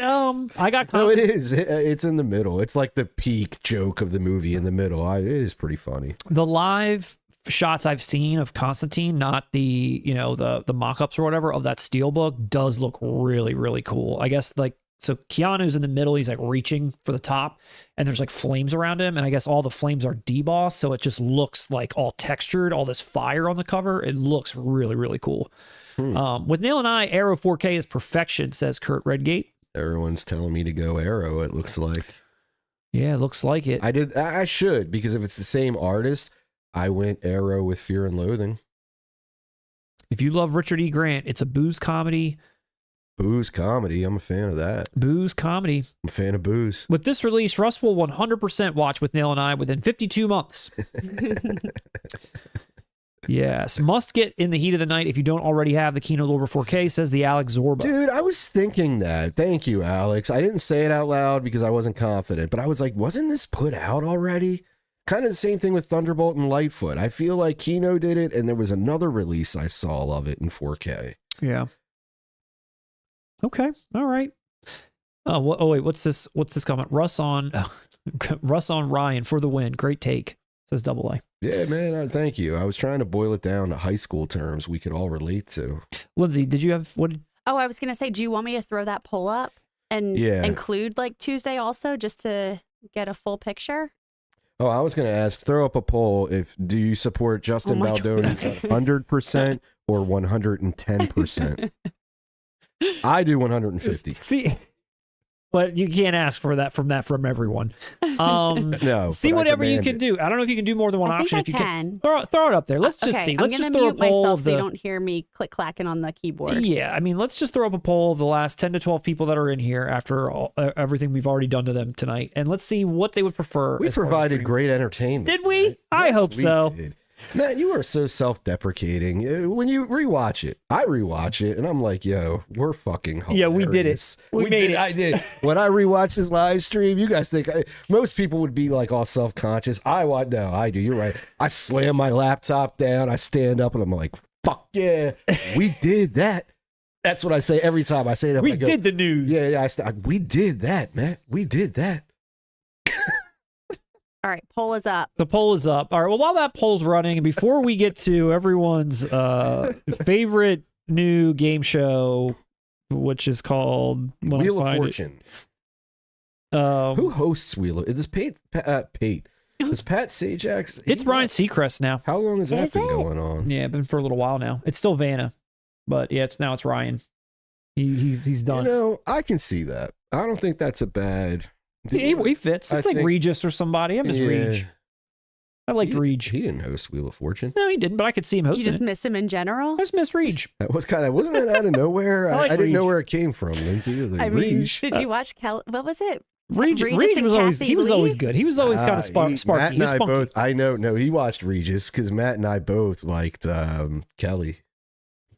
Russ, what are you doing here on live? I'm putting you on blast right now. When she first came around, I was like, all right, she's cute with Reg. Kelly Ripa was gorgeous. All right, yeah, she's so all right. Cute. Yeah. All right, well. I'm sorry, man. That's okay. Well, before we move on to the choice is yours, let's look at more fake news because I wanted to bring up one more debate that we talked about earlier with Under the Siege. And I don't know how many people agreed with you that Under the Siege should be Arrow or Kino, but I want to bring this back up into existence because we talked about this, and I will bring yours up too, so that we can have people talk about that as well. You want a real-time reaction to whether or not what we were debating. Yeah, so here we are, Tango and Cash, VSU. Matt, you're pissed. I'm sorry I brought up that Kelly Ripa thing, man. We debated this. Could this happen? Could this be real? And I said that I would love for them to put a VSU out of Tango and Cash. Russ said it's a pipe dream.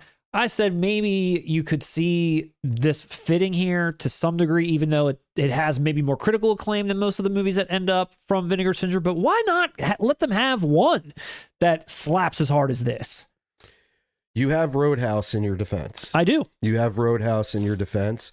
I'll say this. This makes more sense as a VSU than Under Siege does as Kino. Okay. Like you're closer here. Okay. You're not wrong on this one. I think when it came down to this one, I'm a fan of this movie. I grew up on this one. So I think my bias is I want more respect. Not that VSU is disrespectful. Of course. But, I want the Arrow box. To me, Tango and Cash is above Sidekicks. It's above, what are some other VSUs? Daryl, Beastmaster. Yes. For me, yes, Tango and Cash is better. Six String Samurai, Navy SEALs. The Navy SEAls, yes. Mm-hmm. You know what I mean? I think Southern Comfort, was that one, or that was just like a big release for them? That was a partnership. Was it? Yeah. It was like the OCN or something like that, what they do. Yeah. Who here wants Tango and Cash as a VSU? Who thinks it could happen? Dude, I would be ecstatic if we got a VSU of Tango and Cash, but I just think I put Tango and Cash above Navy SEALs. That's all I mean. Why I really put this here is because I wanted everyone, if they didn't get a chance to hear it, I wanted everyone to hear your Jack Palance impersonation. What? You did a really great. Watch the video. You did a really great Jack Palance impersonation. Oh, Tango and Cash, little mice. Like I liked what you did. I want to hear you do it. If anybody hasn't heard Russ's Jack Palance, or is it Palance impersonation, go back and check out our boutique wish list, movies we need in 4K video that we put out. Are you going to ask me to get down and do one-arm push-ups now? Like I know. I just wanted to hear you do Remember I just wanted you to hear, or everyone to hear it that didn't get a chance. Tango. Nah, see, now I'm on the spot. That just like happened because we were talking about that scene with the mice, and I was trying to explain. I don't think you remembered. He had a whole elaborate maze, and he was like, giving the bad villain speech while he's putting him in there. You're smiling like, oh, I love it. Russ is working up. He's working up. He's working up to it. I'm on the spot. It'll come. It's like a more gravelly Carlito. So the one that you wanted to have, and I just wanted to give you your shine since I threw mine up there, is Clifford. The Breadstick Baseball Classic. Classic. Yes. Who doesn't want it? This, if you know, you know. Look at Martin Short's head photoshopped on that child's body. And Mary Steenburgen, she's looked the same age for like 30 years. She really has. Since the 70s. Dude. Give me a break. She really has. Come on. Every movie, she looks the same. I adore this film so. It is so funny. So damn funny. It needs to be seen more. And now see this, I'm being realistic, right? This can exist on a VSU with Miami Connection and Roadhouse. Okay. I think it's in that class of it's a weird blend of unintentional funny, actual funny, and credible filmmaking. Okay. Even Miami Connection, it's surprisingly coherent. Surprisingly. It is. It's surprising, but damn, it works. You got to show up to movie night with this. You just got to throw it on. Dude, why? I hope I get picked for it. I don't think I am I? I think it's Is it 90 minutes or less? I believe. Or is this prestige films? Yeah, you're right. Fuck it. I'm showing it whatever. No matter when. Horror films. Rush's going to show up with Clifford. Clifford's next. Lindsay, what's the temperature on Clifford and Tango and Cash? Google's TRILOGY just said Clifford is amazing. There and he also said, I would kill for a Clifford VSU. Kill for it. And we've never had it on Blu-ray. We've never, or I think there's been like some out of print, or it's Scorpion always, releasing or something. Yeah, there's like no good release, no attainable good release. Right. Well, these are just our hopes and dreams. I hope that you all share them. The more that we put these good vibes out, the more these things might actually happen. And we know that Vinegar Syndrome's watching, so you can see already the fervor. There's literal fervor out there for these titles. Clifford is my last hope and dream when I exist in a dying democracy. It's the last hope and dream I've got left. It is, man. It reminds me of that Rudolph Christmas special where that little doll's like, I don't have any more dreams left to dream. Exactly. Because she hasn't been picked up from Santa Claus. She's been stuck on this island for like decades. Island of Misfit Toys exactly. or something. Yeah. Yes, that's exactly what I feel Every year like. she's hoping to get taken away. And she's you know not. what? Just give me Martin Short as a little kid. It'll fix everything. Acres of Movies wants to know what you guys think is better, Clifford or Captain Ron. I've never seen either. Clifford for me. Admittedly, I would have to rewatch Captain Ron. I saw it once when it came out, which I would have been 8 or 9. Yeah. It came out in like 90, I want to say. Yeah, I immediately my thought is Clifford, but it's not a really fair assessment. I'd have to revisit Captain Ron. Revisit it. Yeah. But I will say Captain Ron will always be looked at as the unofficial Snake Plissken escape from Martin Short. It's a trilogy. We got New York, Martin Short, and L.A. where Snake has to escape from. Russ, you ready to play The Choice Is Yours? I think so, man. You ready to play The Choice Is Yours? Are the people at home ready to play The Choice Is Yours? I don't even know. The day we hit 1 million K, Lindsay will participate and we will do A Choice Is Yours with Lindsay, the producer.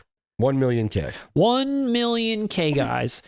we are hurtling along to our 20K goals. So just so everyone's on the same page with us, because I know that you all are. And no, I was just going to say, we are aiming for 20K by the end of the year, which means we need 2,500 per quarter. And we're already we're crushing that goal. We are. And we are definitely steadily on task now to debut our shorts, I believe, in 2 months. Or 2 months? Our shorts? our shorts in 2 weeks. Khakis, basketball, yes, you name it. Swishy pants. We will have our stockpile up to keep going forward and, Be professional about it. Be professional about it. A lot of great things on the rise. Let us know what can we do to get to 20K. Tell us, and we'll do it. Clearly the choice is yours. And that's what we're going to start with. Russ, do you want me to start with you, since we rarely do this together, and I ask you the questions? I've got about 25. I mean, I have a bunch. Do you want to just go back and forth? What would you like to do? Yeah, I think it's more fun when it's rapid. I think if we break it up where it's you then me, it might not, might not have that same steam. Yeah, the rhythm, the rebel. It won't. Yeah. All right. Well, answer at home as well. It looks like that poll is just cooking right now still. Plus, as I said, mine are all actors. Just male actors. I tried to, I was gonna do female and everything else, but like I stuck on male. I'll save the females for another day. It'll be a ladies' night another day. I started off trying to like do themes and like connections and stuff, and then I kind of started like not doing connections, and then I just started doing random stuff. So let's just see how it goes. Yeah, look, hammer pants. Remember I said that? What'd you say? Oh, I still have swishy pants from Mozart's Ghost. Yeah, but it was just funny. I made a joke earlier that you're wearing hammer pants. I was wearing hammer pants. Yeah. All right, we ready, Russ? All right, let's buckle up, man. Buckle up. The choice is yours, Russ. And we're going to start with Stanley Kubrick or David Lynch. Ooh, a stump right out the gate. No, David Lynch has got to go. He's got to go. And it's funny. Guess what Stanley Kubrick's favorite film is? Eraserhead. And you're going to do that to David Lynch like that? I know. So that's how I turned it around into a compliment on Lynch. Nah, dude, I'm sorry. I got it. In that, I don't want him to go. You don't want him to go, but he's got to go. Technically, he just did. Technically, he's gone. Okay, not to bring up any more bad blood, but I did think of these two, and I'd love to pose the question to you: Ryan Reynolds or Mark Ruffalo? Oh, Mark Ruffalo stays. Okay, I wasn't sure because I know you have a deep distaste for him as well. Maybe not as deep. No, not a deep. Not as deep. Not a deep distaste. I just think he's overrated. Overrated. But when he shows up in projects I like, he doesn't ruin them. It's just I'm always thinking, and it could have been someone a little better. Okay. All right. What about The Last Boy Scout or Die Hard?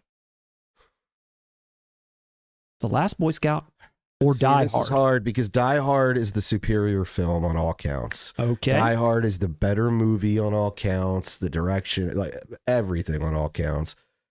Last Boy Scout is very personal to me, though. Okay.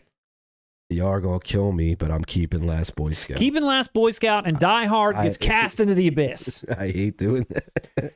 Wow, look, there's a lot of some Die Hards. There's the Die Hards coming in. That's a tough one. That's a rock and a hard place for me. Like, okay. I acknowledge that Die Hard is the better movie, completely. But I have to keep Last Boy Scout. All right. Let's do like an easier one, or like not even a more niche one, but just like a very generic one. Schwarzenegger or Stallone? Schwarzenegger's got to go. He's got to go. Yeah. That's easy for me. So you would get rid of all of his films? Yes. Can I explain why? Okay. Can I explain why it's easy? And it's no diss towards Schwarzenegger. Okay. I love Terminator. I love Commando. I love Predator. Sure. All of them. I'm going to side with the artist. I'm always going to side with an artist over a performer. Okay. And I'm sorry, Stallone's the artist in this situation. I can't give up Rocky. I can't give up even First Blood. Stallone is an artist. He writes his own stuff. He believes his own stuff. He really is that. Schwarzenegger is a great performer. So I gotta roll with my man Stallone. So you're thinking we need more writers, despite the fact that Schwarzenegger's filmography is probably better than Stallone's? I don't think listen, I think their filmographies are close enough to where I'm gonna side with the artist. Okay. Definitely. What do you mean? I don't think it's a wash with Schwarzenegger. I don't know. I'd have to look at them side by side. What's Schwarzenegger's Copland? What's Schwarzenegger's Rocky? What has an emotional core? that Stallone Yeah. is capable of doing. I don't think And Stallone can give you the silly shit too. Yeah, I don't know that I've ever felt emotionally about anything Schwarzenegger's done. And that's what I'm saying. And it's no diss. He's great at what he does. He's just not doing. He's not in that lane. Rocky is hard to beat, says the Jedediah. Exactly. Hard to beat. You gotta look at it like that. All right, you got to look at it like that. All right, Russ. Here's another one. You ready? I asked you this one before, and I'm going to ask it to you again because I want everyone to hear your answer. The Hitcher or Blind Fury? The Hitcher. I thought you said Blind Fury. I didn't say Blind Fury. I thought you wanted Blind Fury over the Hitcher. No. Okay, so you want that. So you chose correctly. Correct. Yeah. Why All did I right. say that? Dude, I love Blind Fury. It's hilarious. One is hilarious and goofy and well made, a well made comedy. But The Hitcher is atmospheric. It's boss, dude. The score, everything about it fires, man, on all cylinders. One Flew Over the Cuckoo's Nest or The Shining? Keep The Shining. Keep The Shining, he says. Keep The Shining that was over easy. Cuckoo's Nest. The Shining is in probably top 10. The Shining is again very personal. So, Okay. Yeah. All right. How about let's switch over to the ladies. Rebecca De Mornay. How am I ranking? Rebecca De Mornay or Ellen Barkin? Let's be clear on what are we ranking here. You can say whatever you want to say, but do you get rid of Rebecca De Mornay or do you get rid of Ellen Barkin? Damn, even their filmographies. Oh, well, hold on. Okay. I mean, it's not like you're marrying them. Who's yeah. gonna like be my wife? But if we're it's doing it's just in general. filmographies, and this sucks because I love a couple movies she's in. Filmographies, I have to keep Rebecca De Mornay just based Okay. on Risky Business. Okay. And honestly, Hand That Rocks the Cradle. Okay. Yeah, we'll do it. Let's keep it classy. One night with Marissa Tomei. Jesus. Oh yeah, my how am I- God. Or hold on, listen. One night with Marissa Tomei, or one night a year with Anne Hathaway. Man, I don't think you understood the assignment of The Choice Is Yours. This is a choice to make. I've got like more celebrity movie-related tea night. ones, but this is the kind of weird shit that came to my mind when I was like, "How am I going to test Russ in his core?" You want to know a goofy? This is gonna be a corny answer. To a corny question. Those are like crushes. Okay. I don't fact them. Okay. So like, but you want me to? that's your crush. You have a choice. If the genie said, Russ, you can spend one night with Marissa Tomei or one night of your every year with Anne Hathaway, which one would you like? You would say neither. They're It crushes. could just be watching movies. Could be whatever you want. It just says one night. She might not want to do anything. Probably Marissa Tomei. Just once and done. Oh. All right, Russ. Probably, yeah. All right, you did it. That was a wild question. I was ready. That was a wild. I was ready to throw you off. You fucking succeeded. Hey, That baby, was a the choice is wild yours. Question. The choice is yours. Okay, ready for a music one? What the fuck? Dude, we're doing music. now? Dude, I'm all over the place. All right, Where do you all want me to go? I'm putting you in the hot seat. Yeah. Keep People going. love it. See, Matter of fact, don't even explain what you're doing. Just do go. a music one because that'll You all right. Let's roll. Nirvana or Nas?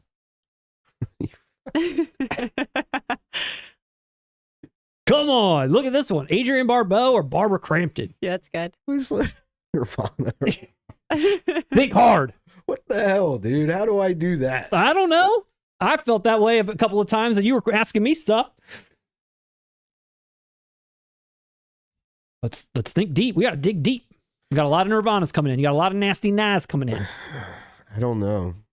You want to come back to that one? We'll come back to that. All right, one. I wasn't we'll table expecting music, and Okay, we'll table it. music's harder, and music is way more subjective. Okay. The metrics for music for everyone are going to be completely different. With a film, you can kind of glean what the intent is, and we can all collectively find some metrics. Music is, Your soul. music. Yes, it's whatever hits you. All right, Russ. And that's so I broke the game. Well, with me, and not only that, but like dude, we're going like Queensbridge hip hop to fucking Aberdeen, Washington alternative punk. Okay. And I needed some preparation. Humble brag your knowledge without giving an answer. I needed some preparation. All right. How about this? Here's a deep one. Vincent Vega or Vic Vega?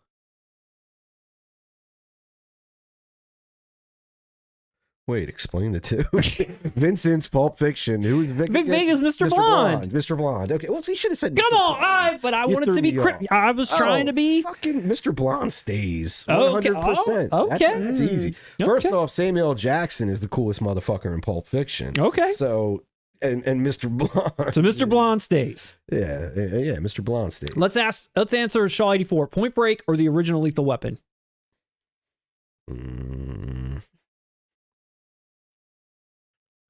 Damn. They're 10 out of 10s to me. I think I'm going Point Break.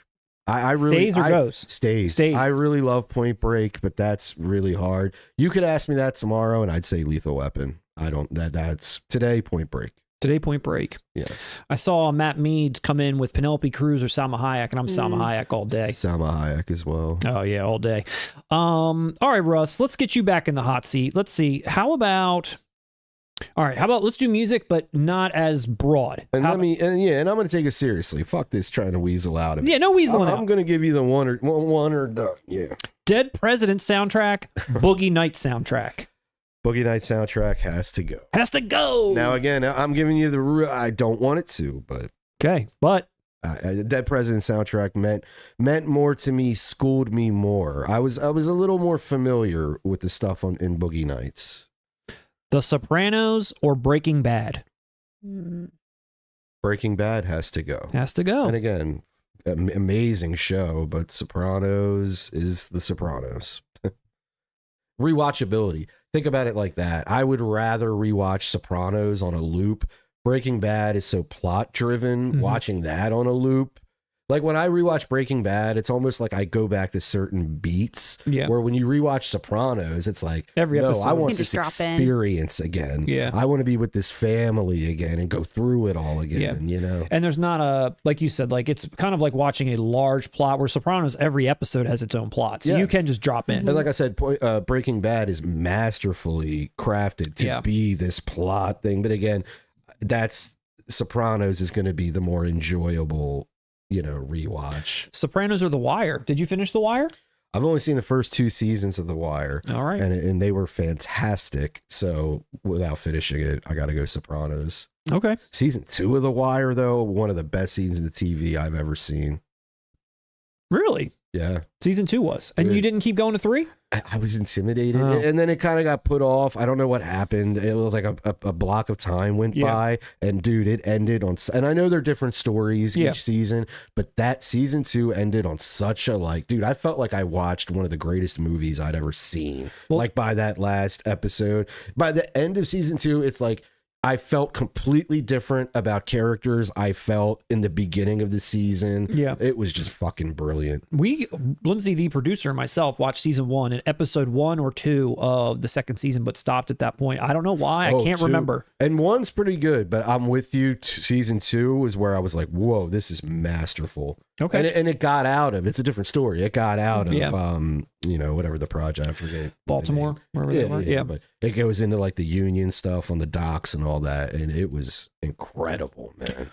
All right, let's do a few more. While brilliantly keeping you updated with, Idris Elba and all those characters. Yeah, yeah. Because what's his name got locked up. Yeah, at the end of the season. So it's like letting you know, this is still bubbling. It's going to come back, but we're on this peripheral. Sure. And it was, dude. Done well. Incredible. I got to finish it, man. Which one's got to go? The eventual Clockwork Orange remake or the eventual Godfather remake? They're not remaking. They're not. There's no. But what if they found a way to do it to bastardize it and the other one too? It's what I'm saying. That's the concept here. I'd rather see them bastardize Clockwork Orange because the attempt at it will be hilarious. And you rather laugh. The Godfather one would piss me off more because I'd sit around and hear a bunch of people, it's not that bad. Nobody's going to do that with a Clockwork Orange remake. So yeah, okay. Clockwork Orange remake stays. All right, Russ. What about let's see, Spike Lee or Brian De Palma?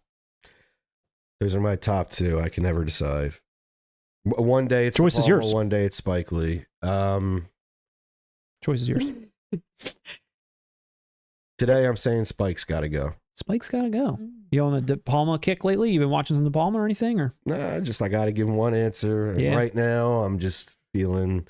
Right now I'm looking at it as De Palma came first. I'm looking at it in terms of feeling split screen. Feeling a little out of focus. Or what is that? What's that? What plug focus it is? up. Plug it up. Feeling a little plugged up. Yeah.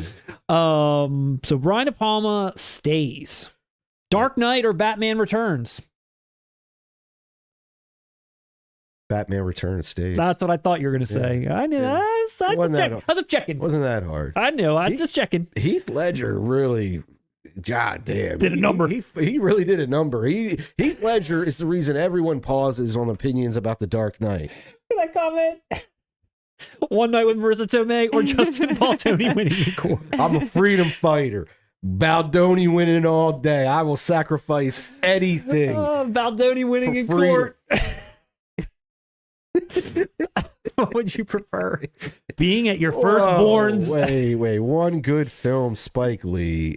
Invader. Come on. I understand not everyone's cup of tea. Uh-oh. Invader was here. You've opened a can. And listen, he has some bad movies. Spike has some bad movies. I actually determine my favorites based on what the bad ones are. And what I realized with Spike and De Palma is that their bad movies, the ones that are like collectively known as bad, are entertaining as hell, and I'd still watch them. That's how I figured out they're my favorites. But, dude, I mean, come on. What's the one good one? What do you consider the one good Spike film? Let's hear it. Invader was here. Like a can of worms, opened it right on up.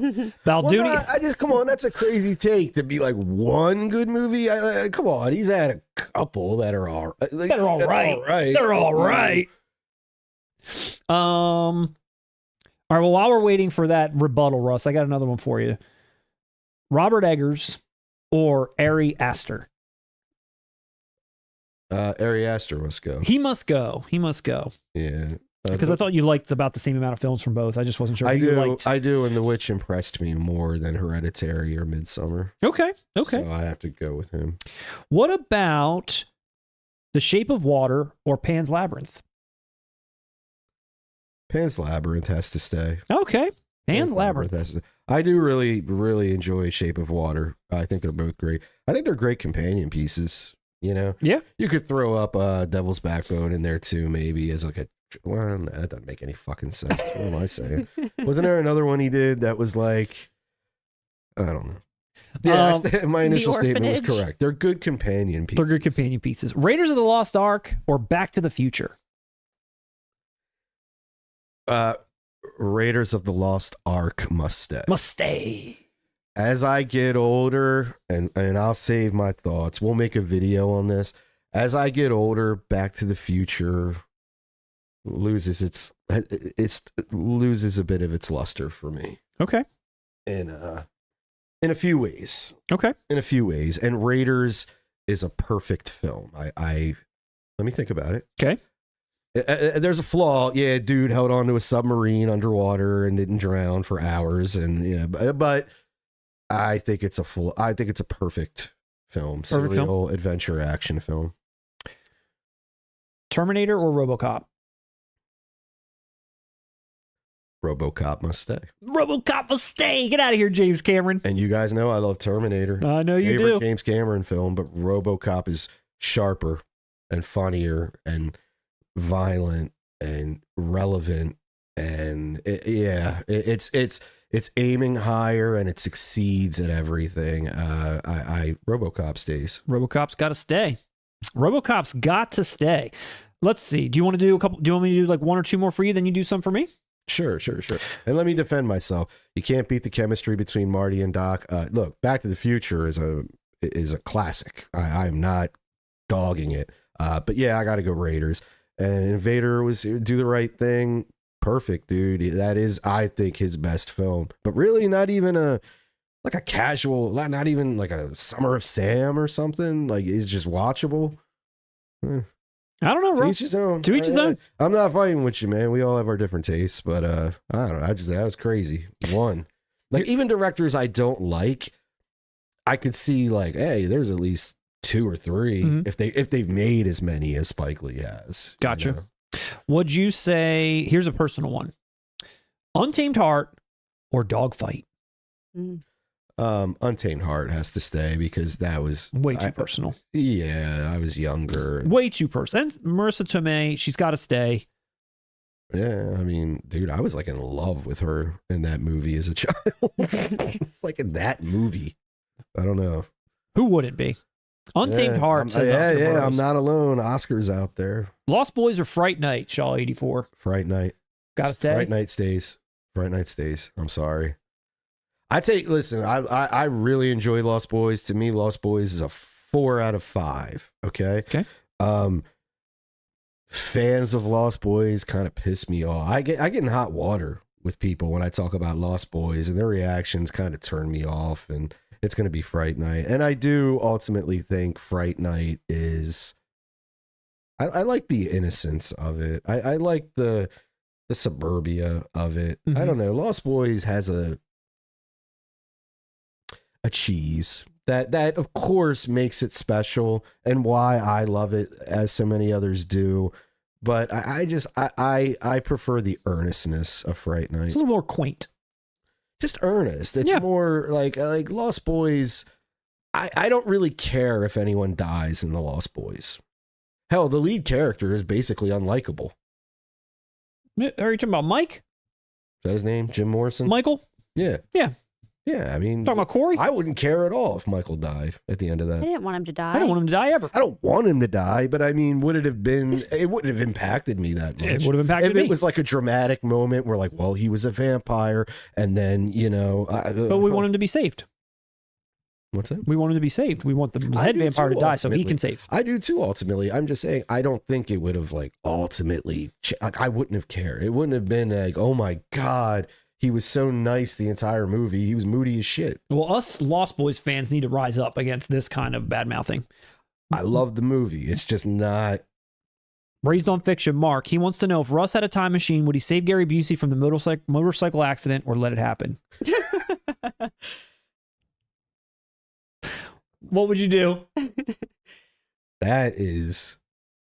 I'm going to have to remember that question. I'm asking that is art because.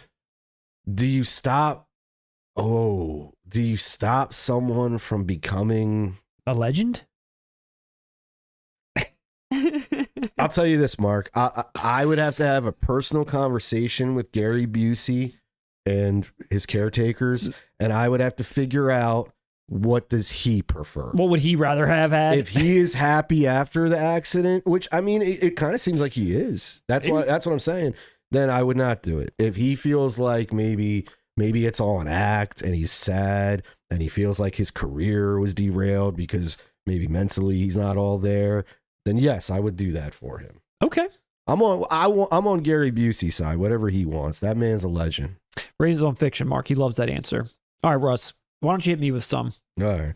Mine are nowhere near as profound as yours, Matt, but I swear to God, next time we do this, I'm going for the jugular because holy shit, Nirvana or Nas. There's some I didn't even ask. Special K, I remember feeling this a similar way. It took me out of it in the sense that I knew Married with Children very well before I saw Fright Night. And when I saw Fright Night and Amanda Bierce, who plays Marcy Rhodes, or then later becomes Marcy Darcy, she's the love interest of the main character. And it was kind of weird for me because she was always like kind of silly, rude, uptight neighbor. Dude, and then here she's the girlfriend. And I was like, I don't know. I have never heard anyone do a Married with Children flex. Like you could have just said she played Marcy, but you were like, Marcy Rhodes, who later on to become Marcy Darcy. We had to set the record straight here with my girl Amanda Bierce. I agree completely. And I'll take it a step further. Even without Married with Children, maybe because she's a lesbian. I'm not. Also, yeah, true. Again, no hate. No, just that you know that. There's something she doesn't have in that character. There is a sort of like a tomboyish nature. Nature, just like the and neighbor the film character kind of doesn't really suggest she's that tomboyish. Right. Yes, I completely agree. And then Married with Children doesn't help at all. Al's gonna come in and start calling her a chicken at any second. Any second. All right, hit him with me. Choice is yours, Matt. The choice is yours. Actor edition. Actor edition. Okay. Okay. Ready. John Candy or Rick Moranis? John Candy or Rick Moranis? I am going to have to let... While you're thinking, of course, Google's Child of the Day, Amanda Beers, nothing but respect. She ended up directing most of the Married with Children episodes by the end of it. She was, yeah. Nothing but respect for her. We're just talking about like the chemistry in the film. Yeah. I'm going to keep... God. I'm going to keep John Candy. Keep John Candy? I'm going to keep John Candy. Okay. I'm going to keep him. Everyone's saying Candy. You're on the... Wow. What? No Rick Moranis love? I love Rick Moranis. I didn't think it'd be this easy. Moranis. I didn't think it'd be that Lindsay, easy. the producer, you said Rick Moranis? I think he's like one of the best creatures ever to I'm grace with this Lindsay. I don't know if it's because I love Little Shop of Horrors so much. And I'll say this, he's the second funniest thing in Ghostbusters. As I've gotten older, Rick Moranis is hilarious in Ghostbusters, dude. He is very He's funny. almost better than Venkman. I may say that. Almost. Candy's good in Little Shop of Horrors. Yeah. Weird stuff. Yeah. But like Bill 2 Murray's got a seconds. better cameo than him. He That's does. funnier. He's He not does. the best cameo. John Candy all day. All right, there it is. Harvey Keitel or James Caan? I'm going to keep Keitel. I love James Caan, and I love James Caan when he's that James Caan that we all like. Harvey Keitel, to me, has, in my lifetime and things I've seen, I feel like the movies he's in I appreciate a little bit more in general, overall. Okay. That's a good answer. I understand knowing you, but I'm going to trip you up. Okay. Let's go. I'm going to start from the bottom up. I Bottom feel up. like there's some better ones. You know, when you're work, I was brainstorming, I was spitballing at the beginning. I think Al Pacino or Robert De Niro. I'm going to keep Al Pacino. I don't know what I can do. I'm going to keep Al Pacino. For the longest period of time, probably in the 90s, late 90s, I thought Al Pacino was my favorite actor. Based on everything I had seen and what I really liked. And I was like, wow, I've seen so many of his films and I've liked him in everything. He must be my favorite actor. Think about what you're losing with De Niro, though. Losing a lot. You're losing a lot. Losing a lot. A little bit. A little bit. You're losing a You're little losing bit. a little bit. De Niro. A little bit. A little bit. The jerk-offs. Wesley Snipes or Keanu Reeves? I'm going to keep Keanu Reeves. That's that. I'm keeping Keanu Reeves all day. Major League. White Men Can't Jump. The Lighthouse. Lighthouse. John Wick. Keanu Reeves. That's an unsung movie of Keanu Reeves. Is The that what Lighthouse. it's The called? Lighthouse? I don't know if that's the name of it. The Lake House. I was about to say, like the Willem Dafoe movie. Yes. The Lake House. That was one of the first movies I think you made me watch. What's wrong with you? Didn't... I don't know. I'm off. All right, Matt. Well, Under the Siege Or The Lighthouse starring Keanu Reeves. What would you... Under the Siege has a catchier soundtrack. Yeah, fucking Under the Siege. mental patient. Okay. Val Kilmer or Harrison Ford? Keeping Val. Over Harrison Ford. I'd love Val. Okay. Tommy Lee Jones or Sean Penn? I'm going to keep Sean Penn. I like Sean Penn. I do like Tommy Lee, but I also really like Sean Penn. Not the Motley Crue drummer. Tommy Lee Jones, the actor. Oh, yes. Now that you mention it. Still, Okay. Sean Penn. Okay. Penn. See a lot of Penns. Some Fords. A couple Fords. Oh, Ford. Come on, Eric Otto. I read it just like that. Ford. Come on, Matt. Okay. Joe Pesci or James Gandolfini? Including Sopranos, since you did that to me. I know. Well, see, here's the problem there is I just started watching The Sopranos like last year. And James Gandolfini is not someone who's really been in my world. And Joe Pesci has been in plenty that I've loved. So I got to stick with Joe. Well, excuse me, Matt. This is just coming in breaking news. I'm being asked. I can't just gloss over that Ford dismissal. I can't, Matt. You're in the hot seat. It was literally Ford now. versus who? It was Harrison Ford versus Val Kilmer. Oh, Christ. So you're getting rid of Star Wars. You're getting rid of Indiana Jones. You're getting rid of American Graffiti. You're getting rid of Regarding Apocalypse Now. You're getting rid of your beloved Regarding Henry. Well, hold on a second. Are we getting rid of Apocalypse Now, or are we just getting rid of his character and just replacing with someone else? I take it as you lose the movie. You lose the whole movie. Yeah. If Harrison Ford's 1 minute ass is a minute. Exactly. If we do it that way, this becomes really easy. I think you have to lose the entire movie. Blade Runner. Oh my God. Yes, I forgot Blade Runner. Thank you, Mozart. You lose Mad Mardigan. You lose Iceman. You lose Jim Morrison. You lose Iceman again. Don't bring me into this. I'd actually give the same answer you did, but I want to see you squirm. You lose The Fugitive, the Clear and Present Danger. Why am I missing his Air name? Force One, Tombstone. What am I missing? What's his name in Tombstone? Doc Holliday. Missing it. Yeah. Real genius. Missing Real Genius. I can't lose Real Genius over Clear and Present Danger. Even though I love Clear and Present Danger and Maverick. Regarding Henry. I love this game. Val has 5 good movies. Harrison's got 20. Bird Person, you're probably right, dude. Or lady. I'm not gonna. What can I say? Dennis Quaid or Randy Quaid? I want to keep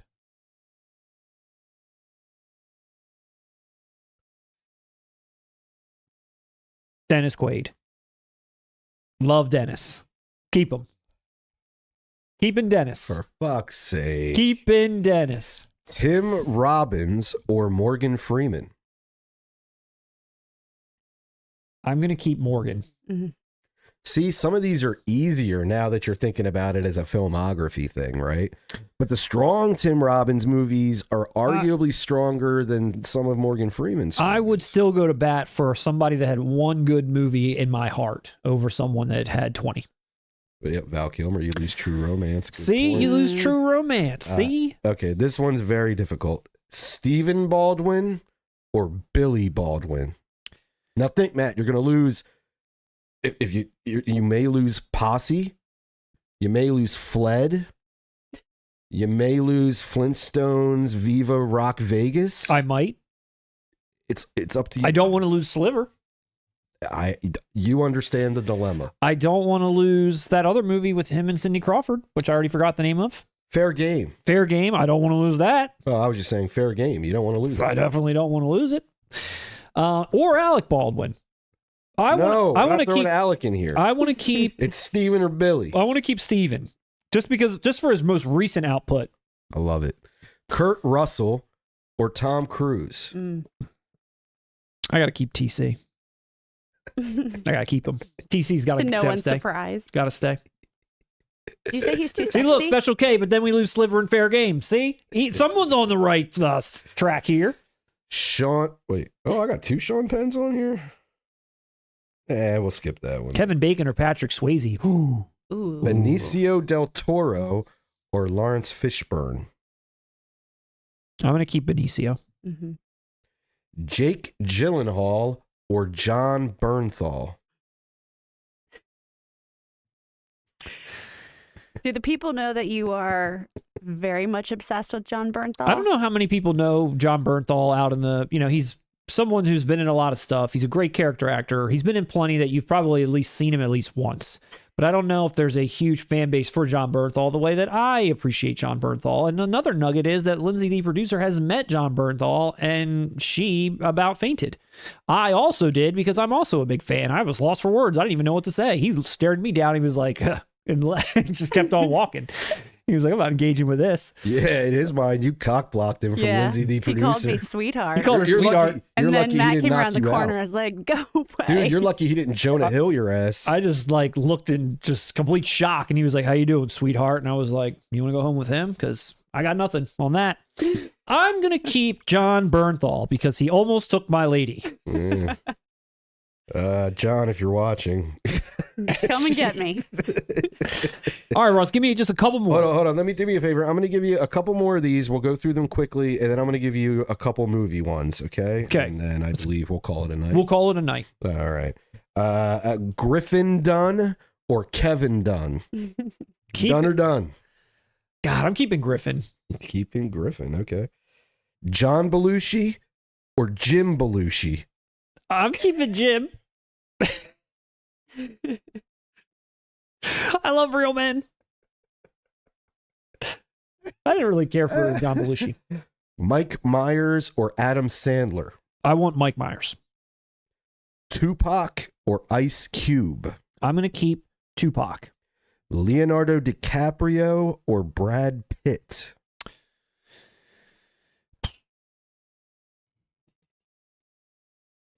I'm going to keep...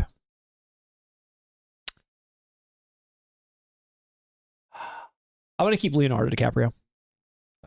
Now let's jump to the movies. Let's do it. Real quick.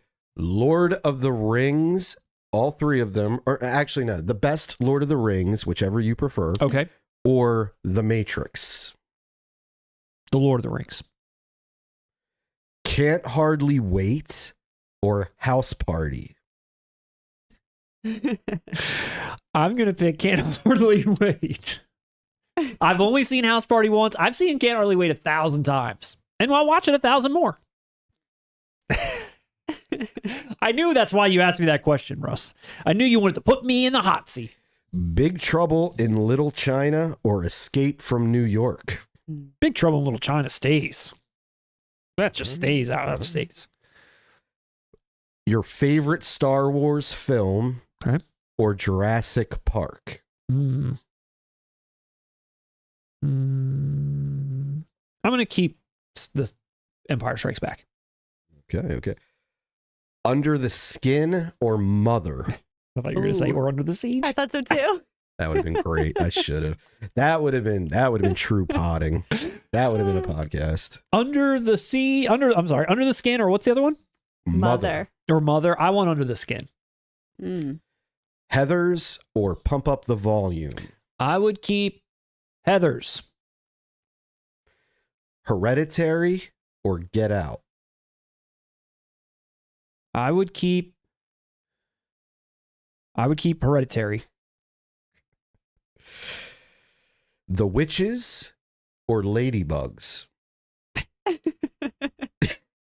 I'm going to go with, we're going to keep The Witches. Okay. Alien or Blade Runner? I'm going to keep Alien. Keep an Alien. Taxi Driver or Goodfellas? Oh, God. I'm going to keep Goodfellas just because that one is just so rewatchable. Whereas Taxi Driver, I feel like I need a shower after I watch it every so often. White Men Can't Jump or Juice? I like Juice. I want to keep Juice. Ooh, okay. Old Boy, the original, not Spike. Hey, Invader, if you're still out there, fuck Spike for remaking Old Boy. Yeah, it's I love Spike, but I'm not watching that shit. No, dude. The original Old Boy or American Psycho? I'm gonna keep.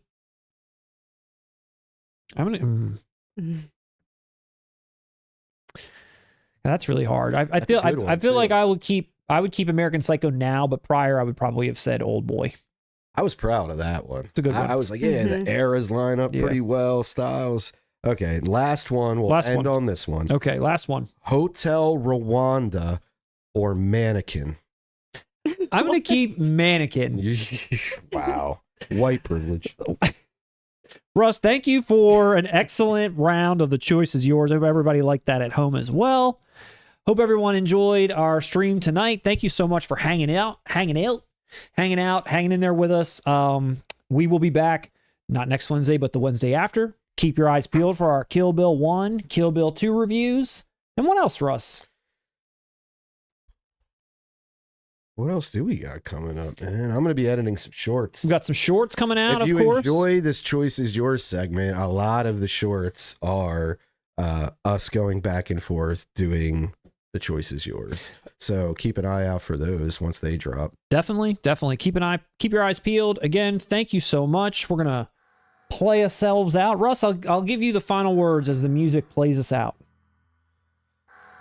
Well, I want everybody who's watching to keep Justin Baldoni in your hearts, thoughts, and prayers. We need to send them to our man. I mean, I think financially he's good, but it's that positive energy, that zen, that feng shui we need to send his way.